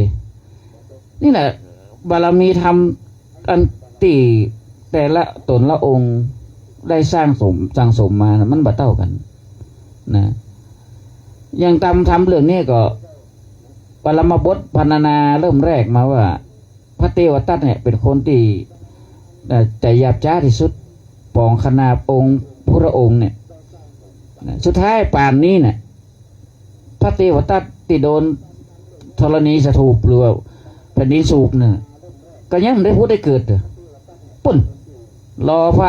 อริยเมตไตรจะมาโปรดถ้าพระอริยเมตไตรโปรดก็ได้พ้นออกจากมหาเวจีมหานรกขึ้นมาได้แต่พระอริยเมตไตรโปรดก็ไม่ได้ขึ้นมาอันนี้คือเป็นเรื่องของแผ่นดินสถูปเนี่ยก็จะมีตึงนางกินจามนาวิกาตัวที่หน้าพระวิหารเชตวันแล้วก็สถานที่เทตัดเดินสูบเนี่ยประเทศอินเดียเปิ้นว่าพัฒนาเพียงเป็นนองหลุมนะเป็นหลุมฮะแล้วก็หญ้าขึ้น6 ต้นเลยนะเปิ้นก็จะจริงเพราะเนี่ยตีเตวตัดโดนแผ่นดินสถูปแต่สถานที่อย่างเช่นบ้านพระสารีบุตรบ้านนางสุชาดาบ้านนายอนาถาพิธีการสถีที่สร้างพระวิหารเชตวันถวายเนี่ยเปิ้นจะมีคนดูแลหมดเลยพัดเพี้ยวสะอาดเขาเดินเข้าแอลได้สบายเลยเข้าชมได้สบายเลยสถานที่ที่นั่นแต่สถานที่ของพระเทวทัตโดนแผ่นดินสถูปเนี่ยเป็นหลุมโม่งนี่ฮะนะเอาง่ายเป็นโม่งแล้วก็มีหญ้าขึ้นซ่องรัฐบาลเพิ่นบ่สนใจเลยนะรัฐบาลเพิ่นบ่สนใจเลยแต่สถานที่ต่างๆรัฐบาลเป็นเจ้าหน้าที่เป็นดูแลหมดเลยนะโดยเฉพาะพุทธคยาเนี่ยใครเข้าไปนี่ยากมือถือห้ามเข้าได้ขาดถ้าล้อมแรกมามือถือเข้าไปในพุทธคยาเปิ้นจับได้นี่นะเปิ้นยึดผิดกฎเปิ้นเหมือนกันนะทุกเจ้านี่เหมือนกันต้องเอาย่ามเขาฝากข้างนอกมีลงสายพานไปตรวจมีเสียงมีเสียงอย่างค้นตรวจค้นหมดถ้ามีมือถือต้องฝากไว้ในล็อกเกอร์เลยเอาตัวเปล่าเข้าไปแต่ถ้าเป็นกล้องสะพายได้กล้องถ่ายรูปเป็นแฟลชเป็นอย่างนี้ได้นะเพราะว่าตีพุทธคยานี่ก็เกิดเหตุมาละอีเป็นต้นสถานที่บ้านสถานที่เปิ้นบ่ฮื้อเอากล้องถ่ายรูปไปมือถือเนี่ยนะห้ามเด็ดขาดนี่เป็นต้นเปิ้นป้องกันเนาะประเทศอินเดียนี่เป็นเมืองที่ประชากรนักที่สุดนะก็ไปอินเดียเนี่ยก็ใครที่ไปอินเดียก็ต้องทำใจนะอินดูสงสารเขาเก็บไว้ถ้าจ่ายตามคนอื่นก็มาเป็น100นะอาตมาเคยไปแล้วตอนนั้นอยู่ที่ สวนมะพร้าวสวนมะม่วงที่พระเจ้าทรงแสดงยมุขปฏิหารข่มพวกเดรัจฉีนะโอ้ต้องจัดระเบียบอะมาเป็นร้อย แจกสตางค์คน10 รูปีเนี่ยตั้งคนกับตั้งช่วยแจกต้องจัดระเบียบขึ้นนั่งเป็นแถวแบบกวักเจ้าวูมากำเดียวได้เป็นร้อยนะใครที่ได้หัน Facebook ตมาภาพที่ไล่สดไปหรืออยู่ใน Facebook น่ะลองเปิดพอเถอะโอ้ยนะตอนนั้นไปแวะดูชมดูที่พระองค์ทรงแสดงยมุขปฏิหารเพื่อข่มพวกเดรัจฉีองค์พระสัมมาสัมพุทธเจ้าของนี้บ่หายบ่ดีเพิ่นบ่แสดงอิทธิฤทธิ์นะเพิ่นบ่แสดงอิทธิฤทธิ์พอดีละอ่อนมานักจะแจกทาน โอ้โหยาวเลยแล้วบัดกันน่ะนั่งยอซ้องอะไรนะแบมือคอยอซ้องน่ะได้10 รูปีก็ดีใจละ10 รูปีกับเต้าเงินไทยเฮา5 บาทนะเต้าเงินไทยเฮา5 บาทต้องคือพวกห้องอย่ายามหมูนั่นน่ะ กลับไม่แซ่คนดีๆนี่กูไม่แซ่เนี่ยสถานโยมตำรวจเพิ่นมีพกปืนนะพกไม้บุ๊บอย่างเดียวอ่ะนะเอาไม้แซ่ขนับนั่งเป็นระเบียบไปได้คนอินเดียที่เพิ่นตำรวจอินเดียเพิ่นบ่มีปืนฮะที่เพิ่นพกปืนบีมไม้กับบองไม้บุ๊บเนี่ยบุ๊บอย่างเดียวลึกแกผิดทำผิดกฎบุ๊บ อันเนี้ยเป็นเรื่องที่เราต้องบอกบางครั้งนะเพิ่นบ่มีกินโอ้นะอินโดบางครั้งแต่มาก็ลักล้อมแรมมือนะบอกว่าห้าม เขาอีดูดอกห้ามไข่หันนี่บอกวินะเอาว่าห้ามไข่จี้ห้ามไข่หันนะจี้ที่ตาเนี่ย มันอาจจะเข้าใจอยู่มันก็เอาเมียดไว้5 บาทเนี่ยมันลูกกันหิมตายสถานจะจูบนะคนอินเดียเนี่ยโดยเฉพาะคนที่ตกยากเนาะในชั้นวรรณะเพิ่นก็ยังมีกันอยู่แต่ว่าเพิ่นก็ต่างคนต่างอยู่นะอย่างเช่นคนหนุ่มสาวนี่จะคบกันเนี่ยมีจะได้มากำแขนถือมือกันนะอยู่คนละฝากว่าถ้าเตียวไว้กันแต่นอกจากพ่อแม่รับรู้แล้วมั่นหมายจะแต่งงานอันนั้นจับไม้จับมือเดินด้วยกันได้อันนี้เป็นเรื่องเพื่อนเนาะคนอินเดียถ้าแต่งงานเนี่ยไม่ยิงต้องหาเงินมาแต่งงานเพราะใจถ้าชอบพอกันแล้วนะไม่ยิงเนี่ยจะหาเงินมาแต่งงานเพราะใจเพราะใจห้องล้านก็จะไปทั้งซ่อมาล้านอ่ะอีน่ะอันนี้เป็นต้นเนาะก็เล่าสู่กันฟังตอนนี้3:54 6 นาทีเข้าใจว่าคงจะมีสายในโทรเข้ามาแล้วก็เนาะค่ำคืนนี้เนาะก็รอฟังพวกท่านสองเนอะจ้าง7 หัวบัวบรรกาบในวันที่13อังคารที่13เนาะก็จะได้เทศนาสถาญาติโยมเฮาจะได้รับฟังแห่งในช่วงเวลาที่มีอยู่เนี่ยก็กิจกรรมอาตมาก็จะมีเยอะหลายอย่างอนุโมทนาบุญกับทุกท่านนะที่ผ่านมาได้ร่วมบุญร่วมกุศลกับวัดสันกูทองก็ซึ่งเป็นที่ภาคภูมิใจและก็อนุโมทนาสาธุตัวเองนะครับเศรษฐีผู้ใจบุญในทุนผู้ใจดีได้สร้างประตูโขงสร้างถวายวัดสันกูทองสีแดงทองอารามงามเด่นก็กล้าอุดเลยว่าเป็นแห่งแรกของอำเภอเวียงหัวเป้าที่มีประตูโขงแบบนี้นะการศรัทธาญาติโยมกายไปกายมาก็เข้ามามาชมได้เนาะวัดสันกูทองกำลังจะพัฒนาไปเรื่อยๆหลายๆอย่างก็ยังที่ประเสริฐก็มีอย่างหลายอย่างอยู่ก็หวังจะได้เพิ่มบุญกุศลทานาบุญตั้งหลายเพื่อเป็นสิ่งที่ช่วยกันกำจูเราพุทธศาสนาวัดวาอารามเนาะวัดสันกูทองจะวัดของใครทั้งนั้นวัดของศรัทธาชาวพุทธมดทุกวัดในโลกทุกวัดในประเทศไทยแม้แต่ต่างประเทศเป็นวัดของศรัทธาญาติโยมนาบุญทั้งหลายหมดก็ช่วยกันจันลงช่วยกันดูแลวัดวาอารามเนาะศาสนาสถานที่มีอยู่ก็ช่วยกันดูแลพอกอยพอพระสงฆ์องค์ข้าเจ้าพระสงฆ์องค์เด่นคิดว่าคงจะใช้เวลาพบปะกับศรัทธาญาติโยมนี่ก็พอสมควรอาตมาภาพครูบาศรีหมื่นก็เป็นพระสงฆ์ตนหนึ่งรูปหนึ่งที่ริเริ่มในการพัฒนาต่างๆไม่ว่าจะเป็นในด้านวัตถุด้านอย่างก็ตามศรัทธาญาติโยมมีอย่างจะให้อาตมาได้ช่วยได้คอยได้ดูก็แจ้งมาได้เนาะแล้วก็การที่ไปเรียนปริญญาเนี่ยเพื่อจะเสริมความรู้จากทางโลกเข้ามาแหมคือมันได้เป็นสิ่งที่ดีกับตัวเราตัวกับวัดวาอารามกับศาสนาตัวก็ท้ายสุดนี้อาตมาภาพก็ขอศรัทธาญาติโยมตั้งมั่นในศีลในธรรมเนาะมันกินมันทานวันศีลก็ไปวัดไปวา ช่วยกันดูแลวัดวาอารามดูแลศาสนาเหมือนดังองค์พระสัมมาสัมพุทธเจ้าพระองค์ทรงได้ฝากฝังเอาไว้ว่าศาสนาพุทธเนี่ยก็จะดำรงตั้งมั่นอยู่ได้ 5,000 พรรษาหรือว่า 5,000 ปี ตอนนี้การล่วงเลยมาแล้ว 2,568 ปี ก็